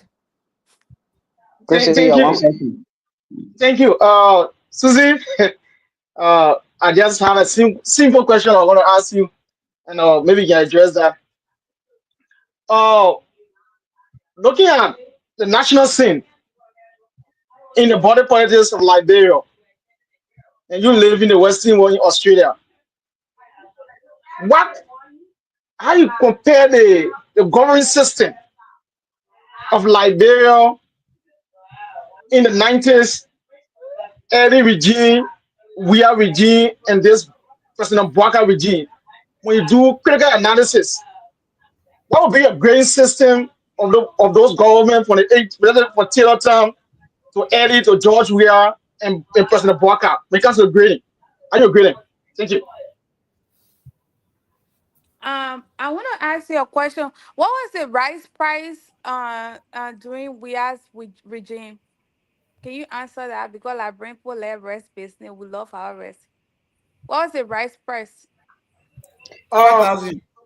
I don't live in Liberia. I left Liberia, so I can't give you the precise price. But I want to say when it comes to grading. Wow. 5,000 If you Nigeria. want to answer the question by listening to the rice price at the time was 3,000. It sometimes it went to 6,000, but it came back down to 3,008. And then what's the rice price now? 3,000. The 2,000 man is who now. live in Liberia now is giving you the price now. I give you price. You say what, Sadra? It's 3,000. 3,000 Okay. 900 surplus in Nima 3,100. Malcolm, you cannot even to compare CDC with this government. CDC, they are extremely well. There were so many things on track with CDC.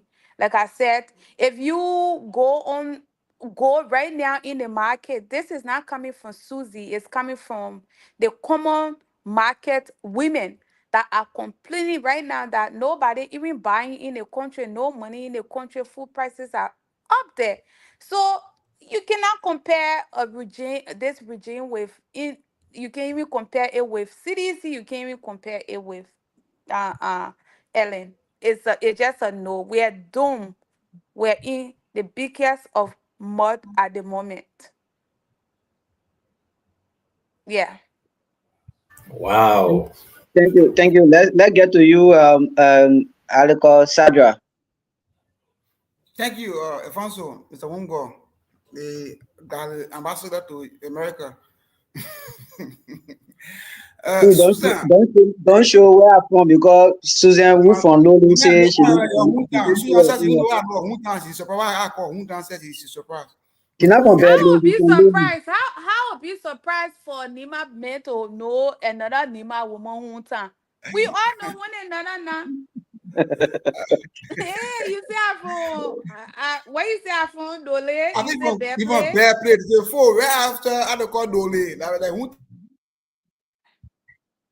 you can't argue that with me. That on the other table. Go ahead. Susan, thank you so much. You know, you have been one of the critics of the government, and you are a seditious by nature, which I know, I understand. Everybody got a constitutional right to support who you want to support, 100%. Now, your government at the time was alleged of corruption when the leader of the country at the time, the president then, former President George Weah, when he took over, he said the country doesn't have money. He took a broke economy. Yet indeed, within 6 months' time, he built condominiums for the 8 units of they call luxury homes in the country as a leader. But yet he told his children, I don't have money, but you're wearing good clothes, good suit. Now, how can you reconcile you as a mother or father of the home, the children are not eating, but you're wearing good clothes every time, buying new car, but no money, according to you, compared to this government in the power 1 year, 8 months? How can you reconcile their performance, that of your government, with that allegation and the achievement you see your president, the former president did? Publicly, the whole world know within 6 months. Thank you. Great question. But let me say this to some of you guys here. My brother up here, what's his name? Sylvester, just asked me a question. Susie, what are the things you're doing in Nima? I told you, I say in 3 to 2 years time, you guys will see it. And one thing about me, Susie like to dress. So I'm saying this that tomorrow, when some of us take office here, will not say that they like bring people money. Yeah. I've been in the country here, I'm working every goddamn day. And then I come over there eating my bread and butter. The day I want to go to some type of expensive restaurant, you get up and say, oh, that the country money. A man like George Weah, who his wife was a nurse in America, in America. You look at that man, you say he was broke. So everything this man did for himself, you think he never had any type of saving. Everybody just assumed that it was government money. And that's the bad thing about Liberian politics. And these were the things that Mo Ali and the rest said today, haunting them. When you go on a Mo post and he cursing you, when you tell him, he say, oh Mo, why you eating that kind of salad? He cursing because Mo gets his pay. He has his right to eat. Susie here, I work in this country. When I come over there, not because I take public office, I can't eat in expensive restaurant. When I start wearing my leg, how he passing around, they say, oh, that woman here, she eating the country money. And that's just not fair. That's the level of Liberian politics right now. For a George Weah who was known worldwide, Liberian people just assume. So this man, if he said there was no money in the government account, and maybe he has invested some type of property years ago, all of the sudden, because Liberian people see it now, they say, oh, that George Weah, this, that government money. Let's go to a man who said he squandered all his opportunity as a vice president, a man who worked in government for 42 years, that Henry Costa have to raise funds for him, for them to take him to places. Today, you know, the house that Bwaka has under construction right now in Lofa. That is what you call corruption. I wouldn't look at George Weah, what his son just signed 18 million deal right now. I wouldn't look at him as the man corrupt. He was able to do that. George Weah is one of the greatest thing that we have in the history of Liberia. Some of you guys need to really wake up to reality and know that this man has had his life. He had horses in America. So even if he sell one of it, he can build anything he wants to build in Liberia. Thank you. Thank you. There's no follow-up question. We said one question. So please, will I get to Lorena? You do that. You put your big consideration. I beg you back.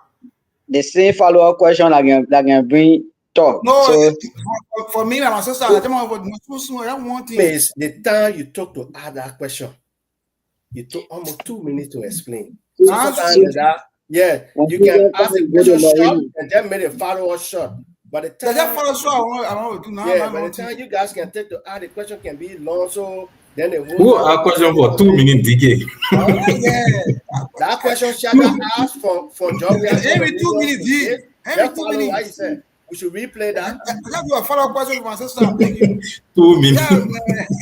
The social network is not coming. Are you there, Susan? Susan, are you there? She'll come back. Susan, you can go off and come back. Then we go to Lorena to ask a question. Oh God, yeah. You plus besoin. Il y a 13 secondes. Il y a 13 secondes. Yeah, we are waiting her. While we are waiting her, let's see. Can you please pin some of the questions or some of the comments in the comment section? In the comment section. Yeah, sometimes before you pin it, you got to read it correctly. You don't want to put any ugly expression out here.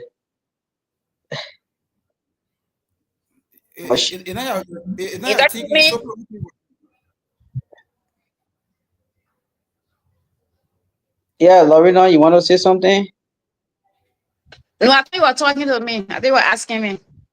No, I'll say if she can't when she rejoin, you will be the next to ask a question.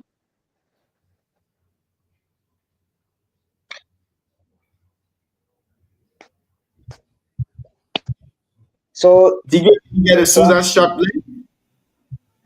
What? I'm asking if DK can get a Susan very shortly for us. Oh, okay. Yeah, I think so. I think you can do that. You know, Susan, I think we can start doing our poll analysis before Susan comes, no problem. But we can start doing it because some of the things she said,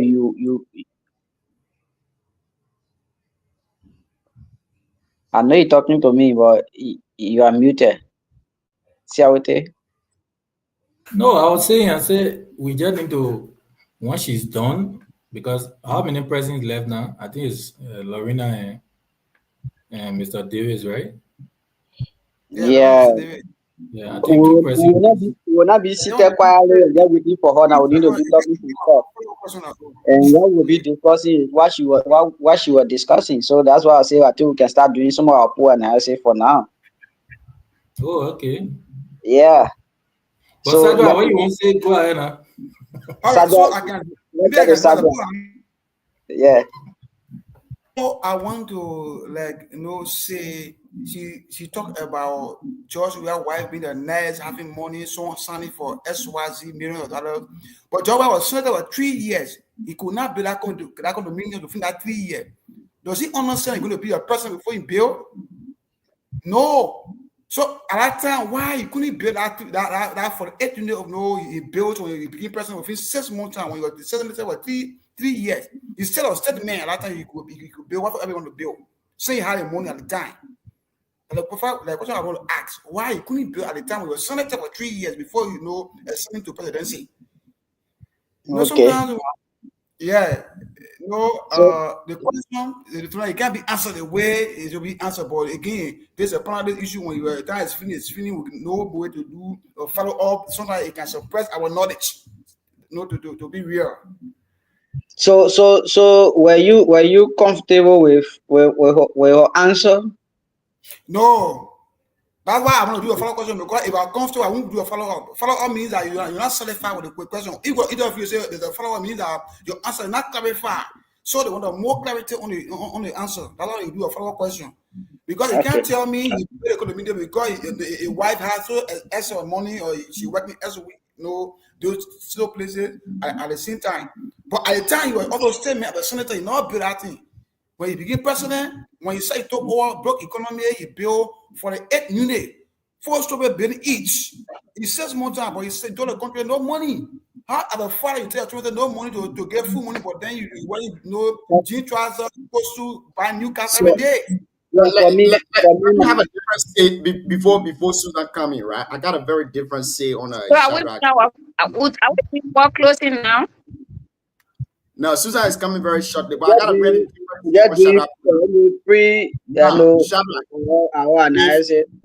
I haven't seen George Weah declare his asset in Liberia.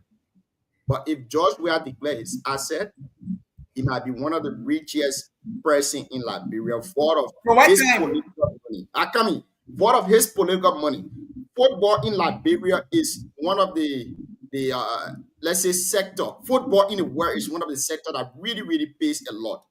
The name George Weah, if you reference it to football, he has world best, he has European best, he even won Ballon d'Or. That alone shows to you that George Weah is not an ordinary person. That Ballon d'Or, if you trace it back into football, all those that have won it, every year you got a percentage from FIFA. Every year you got a percentage from FIFA. Great. So people got their own timing of how to do things. So because George Weah was a footballer before, he didn't buy a house, he waited to be president, he built a house, doesn't mean that he took the country money. Well, that time it's a wrong timing. To be realistic, it's a wrong timing. That's So why. Who determines Sergio, the government in power, municipality in power, other than men. so If you know the men, so the money in let power, me other than let me men, the defend men. the same one for one time. So that was I just can defend my propaganda. statement one for one time. Let me defend my statement. Not Okay, propaganda. so gentlemen, we can't run the show that days. We can. Then people who are out will not get us. So it's some people who want to speak. Y'all speak to them. I want to speak on the judge real property so that we can have order. Other than that, we'll talk like I that. thought we should be doing our closing but So now. Susan, which you see on the field, she requesting for the link. So we just send her the link now. Yeah, Dion, can I come in where Sergio's perform if I'm allowed? Okay, so y'all stop everything. The guest is here. Y'all will speak on that issue when the guest. I was on Lorena. Lorena, you can ask your question. Susan, welcome back. Sorry, Lorena. guys. I don't know what happened. I just went off. Yeah, I'm back now. Yeah, thank you for coming. Welcome again. Lorena, ask Susan Yes. your one question. So this is my question. Under this administration, the issue of corruption is something that the government is. Let me say the president. The president is not like is not be friendly with corruption. It's not be like taking it lightly. And I've often seen Susan, posting that the government is corrupt. But under this government, LCC is able to do that work and give reports, and nothing is happening to any member of the team. GSC is doing auditing, and they're doing report, and no one has that from the team. So comparing what is happening now and what happened during the CDC-led administration, Susan, who do you think, or what do you say is fighting corruption? Because to fight corruption, you must be able to allow the GSC to do work independently, give report, and then actions are taken. Like the President Bouaka has suspended so many people, even with people from within Unity Party, he has suspended them. And we did not see this happening when all those allegations were coming on. So what do you think is fighting corruption most?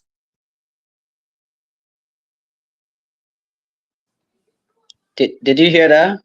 Lorena, I'm glad you said that he's suspending. Suspension is not enough.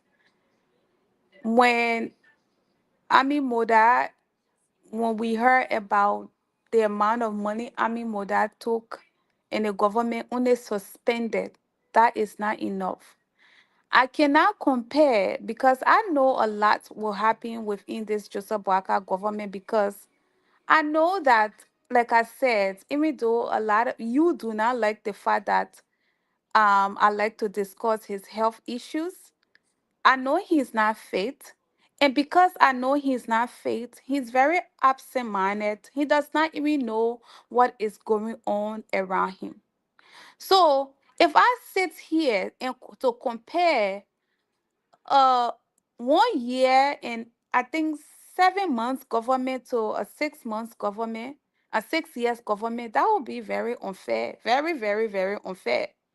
There are so many things happening. As we speak right now, I think I mentioned about the president building a whole mansion in Foya. That's not corruption. This is a man who said he squandered his opportunity. Where is the president's son getting all the money that he's getting from? Now he's hanging out with all the elites in Nigeria. Where is he getting that money from? So it's quite unfair to sit here to compare somebody who just came to power just a year and a half. Then I start comparing that with somebody in 6 months. We will see more. And suspension, by the way, is not enough. You cannot be suspending your government officials while you're going there targeting CDC officials of things that you have no clue of.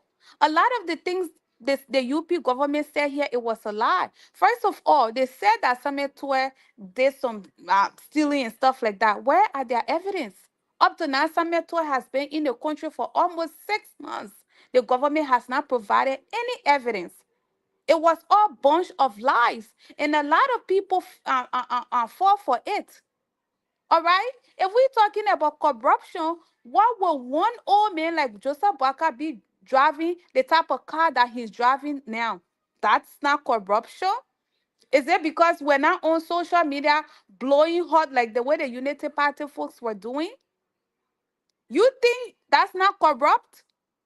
Look how many people suffering in Liberia, and Joseph Boakai driving almost 500,000 car in the country. That's not corruption. Do you know how much money was given to Mo Ali, and Mo Ali went and put our water pump down? That's not corruption, Lorena. There will be more, and the more will come to us, and we will see it. And the ones that support the government will think it's okay, but we will call them out. You cannot compare 1 year, 6 months government to 6 years government. A lot will come out. And thank you for that question. Excuse me, Junior. Susan didn't answer my question. I asked in context. I talked about the memo and auditors being killed because they have report to give to the public. And this government report and people have done audit. They have given report, and there is no, and so even on the ears of the auditors. So that the context I'm asking, so if you consider what happened, who the auditors were killed? Who auditors were killed? To them, so you are proper. I thought you okay. Anyway, now advocate. If you are advocate, you will know you are propagandist. But and like I said, do you have evidence of auditors being killed? Left government, Susan, you party user and was killed because he had report that they didn't want to come out to the public. He was killed. You know of that. He was killed by who? He was killed by the CDC people. The CDC missionary, the CDC, that's who they want to report to come out. You see, Susan, like I said, from the first time I came on the show, thank you for the coverage. Susan, for 2 minutes, I didn't talk. Let me talk. Susan, please, you talk Lorena. and mute myself and listening to you. So can you let me talk? Lorena. You asked me. I muted myself. Lorena, I beg you. Sometimes when we're making a statement, let use a law people and say alleged. There, it was alleged. That this thing happened. Yeah, so that at least reportedly it was alleged. Okay, go ahead. Yeah, reported it's an open secret. Susan, there are more than 5 auditors that were killed, which means you are just sending a message out to the rest of the auditors. Whatever you see, whatever you got evidence, or whether they are daughters, you have to keep quiet unless you are the next person. You understand? So in this government, what is not, because you didn't answer, so you explain, let me explain. In this government, what is happening is that, for example, if a board of commissioners say XYZ or LSC say XYZ, the first action is this person suspends.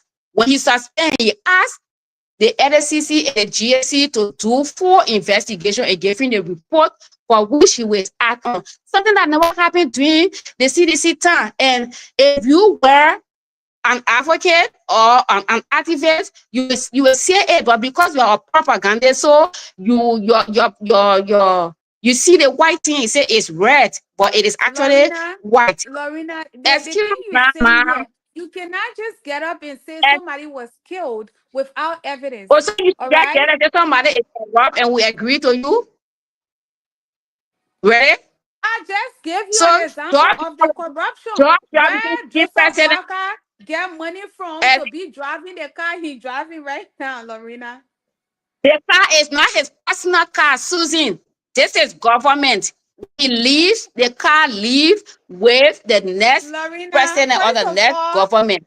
If you 2029, when you want to ride a car, then in 2032, and writing car. That's how it works.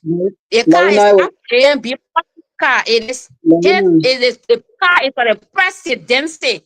It's not for Lorena, a particular thing. can you go to the question now? Can you go to your question instead of holding I thought no, like I said, Susie didn't answer my question. She went explaining GMB live, but the car in question, Susie, is not the car in question, Susie, it's not for Bwaka as a person, it's for the presidency. Like for example, the car that you were using, she left it and Jeremiah using some of those cars. And the same way with GMB, so car, Thank you. because they have 4 minutes, whatever. Thank you so much, Why Madam Lorena. I want you to ask question instead of all explain. No, the guest supposed to explain when we're doing our a lot of people listening, right? For example, somebody in Ghana for listening. If somebody gives wrong information, if you don't contract that information, that was sinks in their head and I want to carry. So when somebody says something that is not right, we want to, if even say something that is not right, if you want to counter it, I will give you a chance to say it because the idea of the platform is to give her the right information. So the car Susan is talking about that she basing her judgment on, it's not for Bwaka, it's for the presidency. So we need to say that. Also, where that Lorena finish. Job where that Lorena finish. Yeah, go ahead. Lorena, you done? Folks, if you're just joining us, you're listening to the Heat Hour here on BKS Television. On the Heat Hour, we say dialogue and not confrontation. We say words and not bullets. In today's edition of the show, we are hosting one of Liberia talk show host, Susan Bangbe is here with us tonight. Susan, in 2 minutes, can you give us your parting comment shortly? We have gone out of time. Right. In 2 minutes, if this might conclude, do you want me to conclude? I will just responding to Lorena. Yeah, you can add in your concluding statement. That would be okay for us. Susan, hold on, Susan. Do you want to stay at least for an additional 10 or 15 minutes? Not really. We have finished the show already. Okay, so. then respond to Lorena to get your parting comment on what the host is saying. Yes. But if you think there are other burning issues you think you need to discuss, go ahead. Yeah, Lorena is just quite unfair that the hypocritical behavior is just is shocking because you for one came here and said that I was saying this, I was saying that, but you're giving out information to the public that is not true. And somebody on the platform here have to tell you, say use the word allegedly because you're saying CDC killed their reporters without evidence. I can come here and wide open my mouth and say that Grace Reed death was not natural, and I can provide evidence because raw information was given to me behind closed door with text messages and pictures and everything. However, if you have to sit here to tell me or tell the Liberian people that Joseph Boaka car, the car that he's using right now is not his car, then the car that if it's not his car, then the one that President Weah was using, it should have been passed over to him to use. This is an old man, just to remind you, this is somebody who came to us and said that he's okay to drive keke to go to work. This is the same person who told the Liberian people that it's okay to get on motorbike to approach Liberian people. But Liberian people are so quick to forget. We're quick to forget the man that promised us Keke is not driving almost 3 million cars. This man that promised us Keke is not getting on private jets, leaving the country, coming with absolutely nothing. This man that promised us that he was going to ride on Keke just took 42 cabinet members and went to Japan and brought nothing in the country. And you don't call that corruption in your book. That's not corruption. That's okay for you. That's not okay. All right? The biggest mistake we made in the history of Liberia is to bring Joseph Boakai to power. Suspension is not enough. You cannot say you suspending somebody, but you taking CDC lawmakers to court. You cannot say you suspending somebody while you passing around with so much passion to jail another CDC member. That's not suspension, that's hypocrisy. So I don't understand what is your meaning of corruption. If I come to you and tell the Liberian people, say, when I come in power, I will wear way well clothes, I here to work, I here to do this, and you see me doing otherwise, then my words are like water. So just to answer your question, first of all, I just want to say thank you for thanks to every one of you guys for having me on this platform. And I see that I know this is NEMA based platform, but we need to lighten our mind a little bit. The message that was preached, that our late senator preached, that NEMA is our time. It's not NEMA people time. We were used. If we wake up and know that we were used, the better for us. There is no way. A lot of you guys see me. I thought somebody was even going to say, why do you criticize the way you criticize Jeremiah Kun on social media? The reason why I talk, it's not like I hate NEMA. The reason why you see me, I criticize Jeremiah Kun is the level of betrayal. This is the man who put his hand up, the vice president, the effort that PYJ put into him. And that effort was for us to gain. And you know the reason why today Senator Prince Johnson died? It was through the frustration. His frustration, because why? He wanted a lot of NEMA people to be in this government, but today this government only have UP members. The vice president is being treated like trash. I'm sorry to use the word trash, but that's how he's being treated. So if we have to sit down and really carry the NEMA thing, a lot of you guys I see on this platform, every one of you guys, I think you're really in support of the UP government. And I know a lot of NEMA people are supporting NEMA Kante and NEMA the UP government because of the vice president. But I think you guys need to wake up more.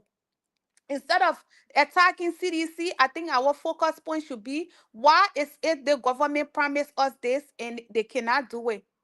Prince Johnson was the right person who was supposed to advocate for us to get leadership in this government. But Prince Johnson is no more. Knowing that now what's his name is there, Jeremiah Kun is there, and he seems very powerless.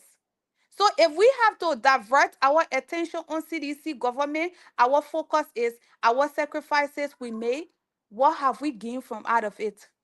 So that when the vice president you're gain, as far as I'm concerned, Jeremiah Kun said the recording that he put out there was, oh, the Pape Bring is dead. In a couple of years from now, he will die and I will take power. That was our agenda. That was the NEMA message that was preached or that was pushed during campaign. But sadly, that is not happening. It's not happening. So thank you guys for having me on this show. Thank you. Before you go, let me make that correction. There have been no clip. I want you all. I want you So to when let's do that in. The first I beg you now. We can't keep going back and forth. Then you interrupt me. That's not good. Let's use that in. I beg you, Afanso. Yeah. So as far as I'm concerned, our message here and our goal here is one NEMA. And if for NEMA to progress, we need to push how to get the sacrifices we made.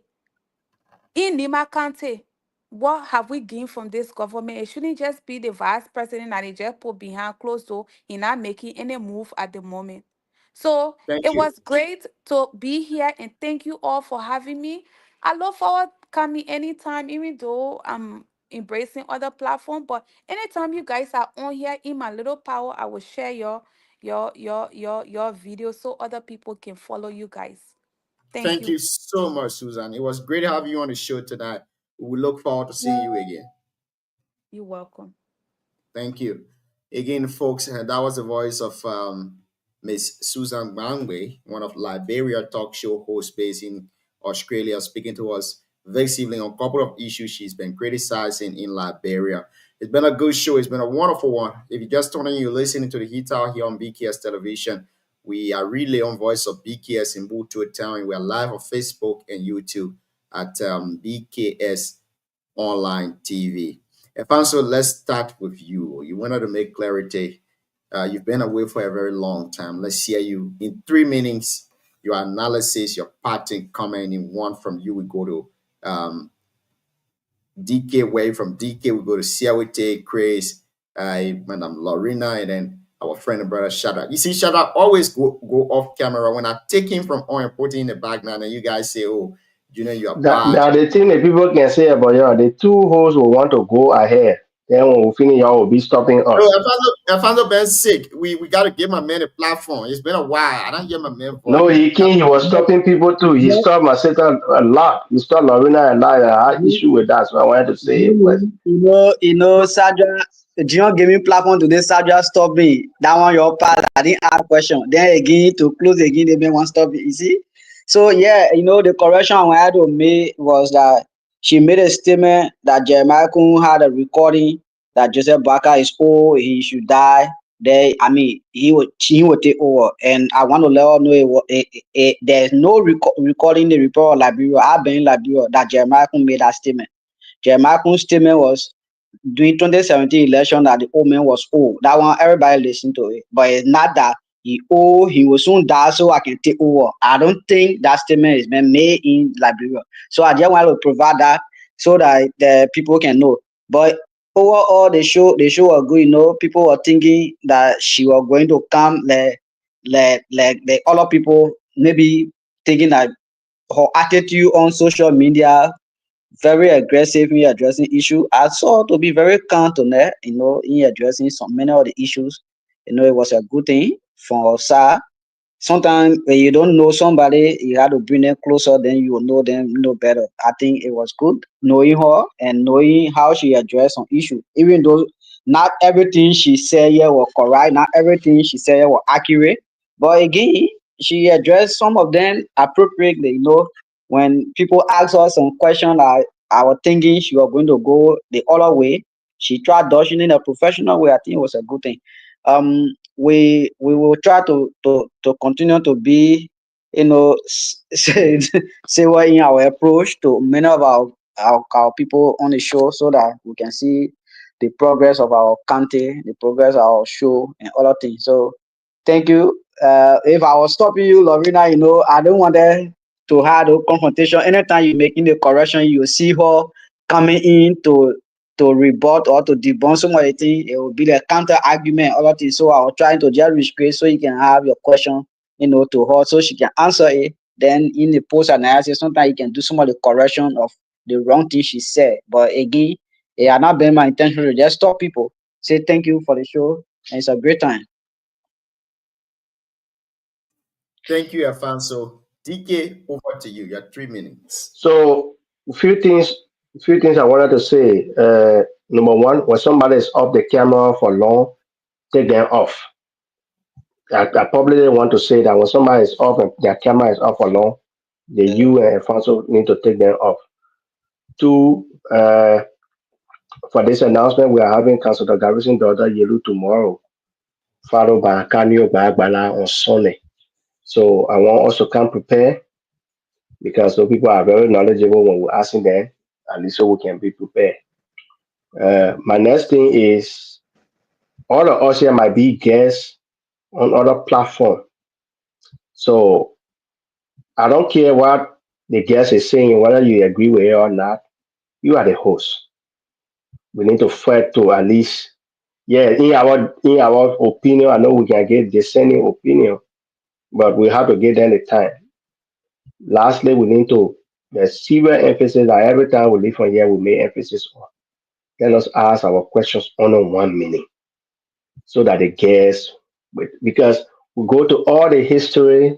Somebody said we're on the screen here. Anybody that come here will see what they will see this. Then a guest is here. We introducing ourselves. Oh, my name is D. Where I'm from this. We're killing the time. So we need to work on our timing and give the guests the time to explain. Then they will know that we are serious. Other than that, thank you again, all of you guys who have been holding the ground. We appreciate all of you for coming.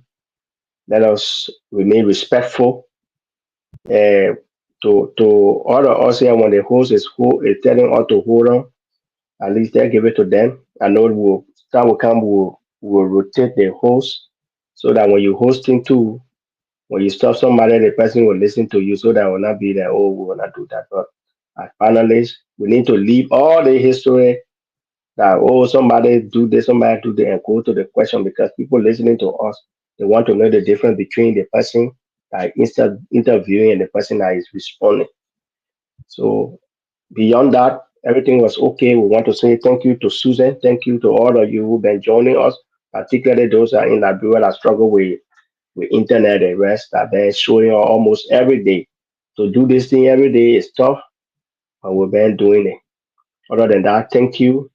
We look forward to the people that prepare the questioning, the talking point today, and they can do that for us early tomorrow for the appearance of Councilor Dauda Yedu and Kanyo Barbara. Thank you. Lorena, to you, let me say this. To be the lone female among us here is tough. So, but you're doing well. So the same way y'all can be roasting the other people for your politics, expect people to roast you here too. So expect all the heat. So thank you. This is bravery for you to be the only female among us here. This is bravery. I'm gonna acknowledge you for that. Thank you. I know I've been talking for long. They said 2 minutes. See, I will tell in your closing, kindly tell us how old were you when the old man bought you the car? Yeah. Thank you. They will not go to CRT right now. We come to Chris City. Thank you for the show was a very great show, and I will just look at from a different perspective. There are a few questions that she tried to answer, and when she was doing comparison, when somebody said the auditor was killed, and she was trying to provide information on it. I think that it was a great show, and also the information she got to debunk on the platform as somebody who understands the argument. If when it comes to brain, I think I would give her 85%. She did extremely well because she was able to counteract some of those, they say have been the cover. Not just business season, because if in Liberia, we will see auditor killed, there will be evidence. If we say, President, we have built social error, there will be, all the reporters, government is in power. It's when she was speaking, I was just sitting watching because if you think that yesterday, President, we have built for the, unit, you comes to power, you feel you're corrupt, all the corruption money he did. I think the government has why it takes to prosecute that individual. And since that happened, it hasn't happened. So why can we accuse it when the government is in power? That have all the authority and the power to prosecute the former officials. And when she also spoke on the corruption issue that people have been suspended without prosecuting, you cannot suspend for corruption when you suspend somebody without prosecuting that person. Okay, so a lot of things she was able to debunk, and I would grade 85%. It was a good show, Jim. Thank you, Alfonso. I think I don't know if Minnesota will be there or meet you, be sick. And see what that do comparison, compare no beyond close up. Thank you. Thank you very much. Lorena, your closing. Thank you all. I think on the average, it was a good show on the average. But like I said from my starting, thank Susan that she got the coverage to even be writing those things that she writes, whether they are factual or not. The fact that she got that coverage, they announced it to come out to write it as a woman in this space where people are going to insult you for little or nothing. I want to tell her thank you for that. However, she needs to improve. I think she needs to improve to understand a lot of things, because you cannot be wanting to argue with somebody or debate something that you don't understand. Because she doesn't believe that the car is not for Bouaka, it's for the presidency. She thinks it's for Bouaka. And she said, then why Jawara did not leave? It's not because Jawara is corrupt, so he did not leave his, if that is a kid. So, because if I want to talk, maybe going to a debate with somebody about NEMA, I must understand what happened in 1964, who are living in Nima, everything. I should understand bits and pieces of those things. But unlike my sister, like usual, they just say things, whether it's factual, whether it's not factual, and to think that President Bouaka is not doing anything when it comes to corruption, and George Weah did better. I think it was very unfair. It also just validated that she's actually a propagandist instead of an activist, because an activist will be fair. You will say things as it is. You will not take side because you from that party. Because and another thing, I think she was kind of disrespectful to the vice president, calling quote unquote calling Jeremiah Kun, of course, but his position calls for some level of respect that must be, that you should accord him, but to just call him just anyhow. And even when she was trying to be, sometimes you get, may say like me, sometimes I forget and call somebody name, but sometimes when somebody even correct you or you catch yourself, you come and like, try to correct yourself, but hers was intentional. And she was even saying, if they gave her a chance, she will explain why she's saying so.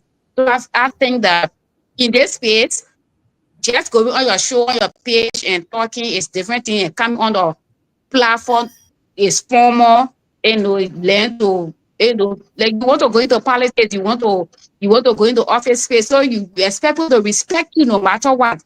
Every position, every level comes with that respect automatically. So to be calling him Jeremiah Kun and quote unquote, I feel was disrespectful, especially as coming from her as a woman. And then she said the vice president is being treated, telling her he's packed behind the door.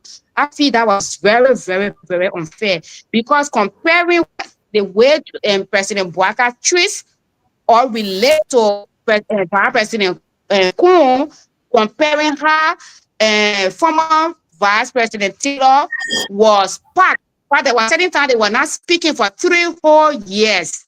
She was just said that. So, and then Susan could not even say that. I think she was just being unfair, and that's why I wanted to correct, because somebody listening in Ghana carried that music. Oh, say the president not treating the vice president good. So I wanted to correct that. And I know she will not say anything good because she was sedition, not an activist, but sedition, but also want to improve. Ask people, can you see me the table board, the sales grade board, let me read and know that the car, then you understand that what government is and then what governance is, and those kind of thing. Then you know that the car is actually for the presidency, not for President Bouaka as a person that he will take and carry. And those are things I wanted to say. Thank you so much. And then the market has been built in 4 years. It has been said over and over, even on e-marshal, that it is not President Bouaka private home. It is a presidential palace for Liberia. Like, well, somebody come from South Africa. Monrovia is not Liberia. Like, if you go across the counties, the 15 counties, all the presidential palaces, that some of them were started by October, they are being rebuilt, they're being renovated. So that's why what is happening. It's not like President Bouaka is using the government money to build his private home. He might be building his home, but the one she was referring to, which picture we have seen several times on Facebook, it is not the private home of the president. So again, thanks to my sister, but you need to be reading so that you can know what governance is, what is for the president, what is for the government, what is for the country. Other than that, thank you so much. Thank you very much, Lorena. Thank you for your analysis. Let's get to you, Sadra. Yeah, thank you, Efanso. Thanks to other parties. You really didn't even say we did to know. Yeah, myself. The man there with me today, I want to be in Babel with you. They say you give me more time. I got 10 minutes. I want to be Babel. The man there with me today. I want to be in Babel with him. Go to him quick. Give me a chance. So let me say thanks to our sister Susan Bange for appearing on our show. I give her that respect as a sister and the Liberian whatever was sad. Democratically, everybody that sad. I got nothing against people being sedition or Unity Party or CMC. I have not any part of any political party in Liberia. I said I remain. I can take my side based on people the USA have no ability whatsoever. I will not pretend that people, Chris who has a decent, but they want to call that say, can't wait. Alfonso, they're looking for me. Alfonso, they're looking for me. Give it to me, Please, Chris, alone go ahead. Give me that man. So let me say, so Susan did well. The first one did well. She composed herself, even though there was a hard question, she didn't answer, but she was not aggressive to say to insult or SYZ. She composed herself. Maybe people may feel that because she's a sedition, when people ask her hard questions, she will come aggressive, but she didn't do that. I give her that credit. However, she don't answer most of the questions that we ask. And again, like my sister Lorena said, she's a young woman that she got ambition for politics. What she can do now is to be more about governance, to understand governance, to differentiate government that of activists or private sector. So she considers to be an activist, but then she's not an activist to me. She a one-sided activist supporting a political party. You can't declare her activist. Seriously, to be real. Yeah, I love what I'm saying. I didn't get problem with being a sedition. 100%. That was right. So again, she had to be like a little bit of professional, being not being like emotional in addressing state people, especially leader. To the Lorena said she was a bit disrespectful to call the vice president XYZ. That is not no call for in our professional demonstration in terms of no public speaking to the public. That's why I got a small problem with her. But again, we are all Liberians. Let's share the problems with each other. The audience listen to all. We may not be perfect in what we discuss, but at least sometimes we discuss the issue. Other people listen to us and they say SYZ and they are right or they are wrong. They probably they are our judge. Our judges to say, okay, this person is good, say something sound, the person nothing, anything, no sound. But let's be professional. We'll come here, let's put our emotion behind us and come with professionalism on the platform. When we go close door, we can tell anything we want to say each other, but yeah, let's be much professional and put away our emotion. Thank you so much for the show. It was a good show. Susan, thank you for coming. Next time we want to come, we'll also invite you. You are our sister. You one of us. Thank you. Thank you very much, Sandra. Siawete. You're Palestine environment. Siawete, welcome. Never. Coming close here. Thank you, Alfonso. You know, the show was actually a good show, to be frank. You know, the only side I won't agree with is to label herself as an activist.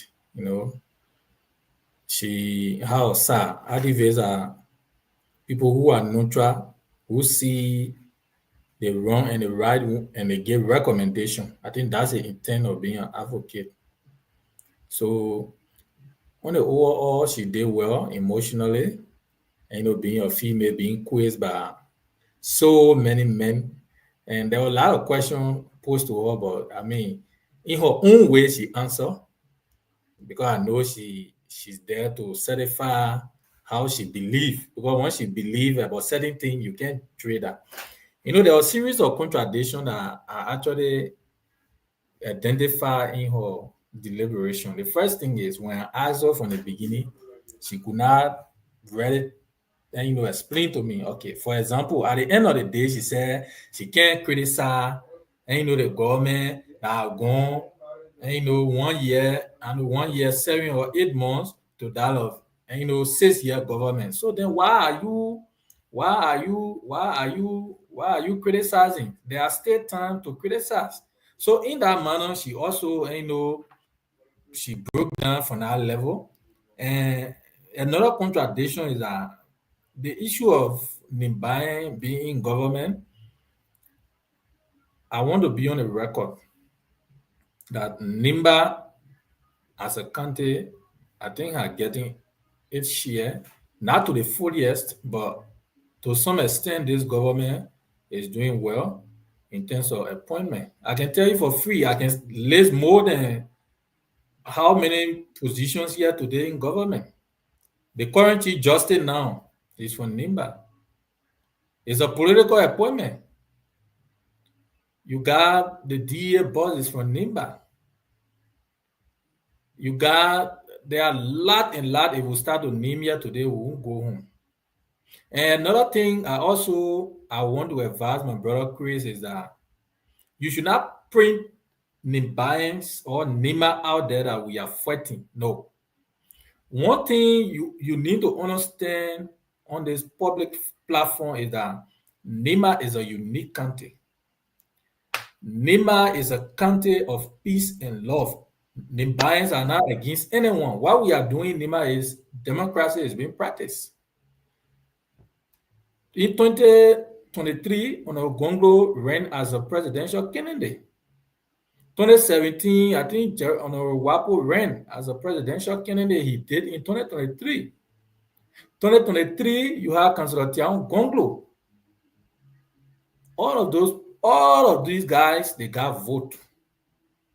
It is based on how you live with your people and what case you make. I don't want to. Councillor Gonglo is a very fine old man. I got a lot of respect for him, very hardly. But is he connected to the locals? No. That's one of the challenges. But he's a very good old man, outstanding, and a son of Nimba. So Nimbians, the reason why you saw the troop to Senator Johnson is because he understood the contemporary politics of our land. And he knew how to navigate the system we got. He understood the 48 law of power very well. He mastered it, Tommy. He knew who to talk to at what point. So there are something other politicians are lacking. And once you just come to Nimbian with propaganda, you won't survive. Because Nimbians, they are always being our train of politicking, and no one can take it from us. Even me that said yesterday, nobody can take it from me. We don't support our kind because they are not qualified. They are qualified. Okun, for example, is one of the seasoned politicians today. The man who have won, he has never lost any election in his life. From high school day. From high school day. He had a very clean record. For me, I don't support Okun because only because he's from Nima, but he had done something. His excellency to the presidency is something that he left him at. The hospital, clinics, a lot of projects in the country. Today, you talk about our living on 9th Street to conclude. The former president, where he had a house now on 9th Street, that's where we used to play our old timer game. I'm sorry to say, I'm not old timer anyway, but that's where we used to play Sunday morning before going to church. That building was there even from the time he was world best, after he became world best, after the Civil War for more than 12 years. President Weah could not put any building down. But when he was elected, he put down that building. And to the extent he built that condominium on the highway. Why we can't be fair? Then someone will say, oh, the president, this government, United Party government, to conclude, United Party government. What United Partisans can do, are not seeing sedition doing it. Sedition, if they are going on the ground, they're going. But for us, United Party, we understand governance. The dismissal or resignation of Amin Moda came from United Partisans. A lot of decisions the president made on suspension, Adwa Kamara and the rest of the folks, it comes from the United Partisans. They gave up a recommendation that is in clear perspective, but not the CDC. So when we listen to people here, they want to categorize the United Party regime. This is the only government that the presidency has suspended people just on allegation. I'm not saying being held liable, but allegation. So sometimes when we come to the conversation, that be frank with what is happening. So it was a good show to admit. I admire Susan. Even if it was me that was appearing on a show, I was stood the same way, but she was on top of her game because she was very relaxed, I must say.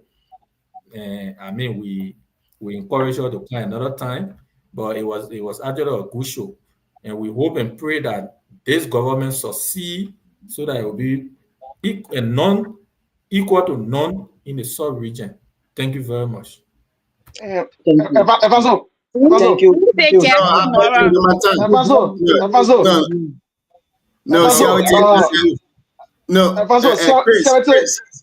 Senator mentioned something, right? Senator drew me to something.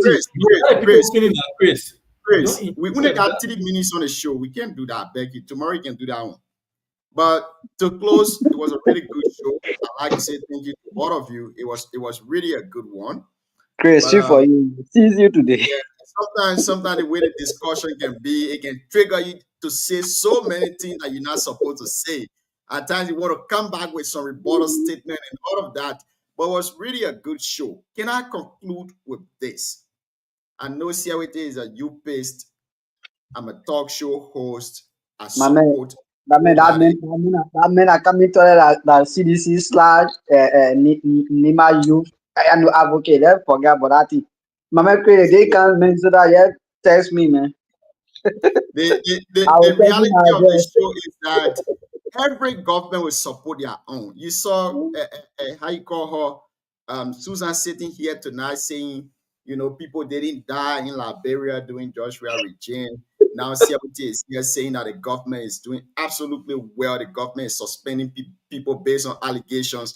But when the ombudsman of the country made a recommendation to the president, he's yet to respond to those recommendations to suspend Kupo Kuro, to suspend the rest of the folks who participated. Those are constitutional and fundamental rights. Listen. It happens to a son of Nima County. He was suspended. Let me provide information before you continue. The people went to call the people stop to that. I want you to know so you can talk. You, the people, the lawyer, are you for the cause of the whole problem? You're supposed to stop to it. But you should know that now. Before you talk, you should know that you're supposed to stop to it. Okay, go ahead. Let me finish. Now, when Garrison Dora Yelu went to court with his case, the court gave him the authority. For the second time, the president dismissed him. He went back to court, and the Supreme Court said, no, we do not have jurisdiction to summon the president. That was a complete contradiction to our constitution. The president violated the constitution. I want us to be fair in the issue here. We are not being fair to ourselves, but we are being fair to a political party. A son of Ima did the same thing. The president suspended him. He went to court. He won the case. He came back again. The president expelled him from the job. He went back to court. The court said, no, my man, they want you bringing on a big issue. We as a court, we cannot summon the president to appear before us. And our issue stay like that. Councilor Kopakura did the same thing. Now the constitution back him. But when it happened in the other man's case, the constitution doesn't back him. I want to be blunt with the statement here tonight. This Nima United team, it is in the interest of the vice president. When it's not the vice president, it means you are not supporting Nima United. Let me be clear with the issue. When you are not supporting the vice president agenda, that means you are not supporting Nima Unity.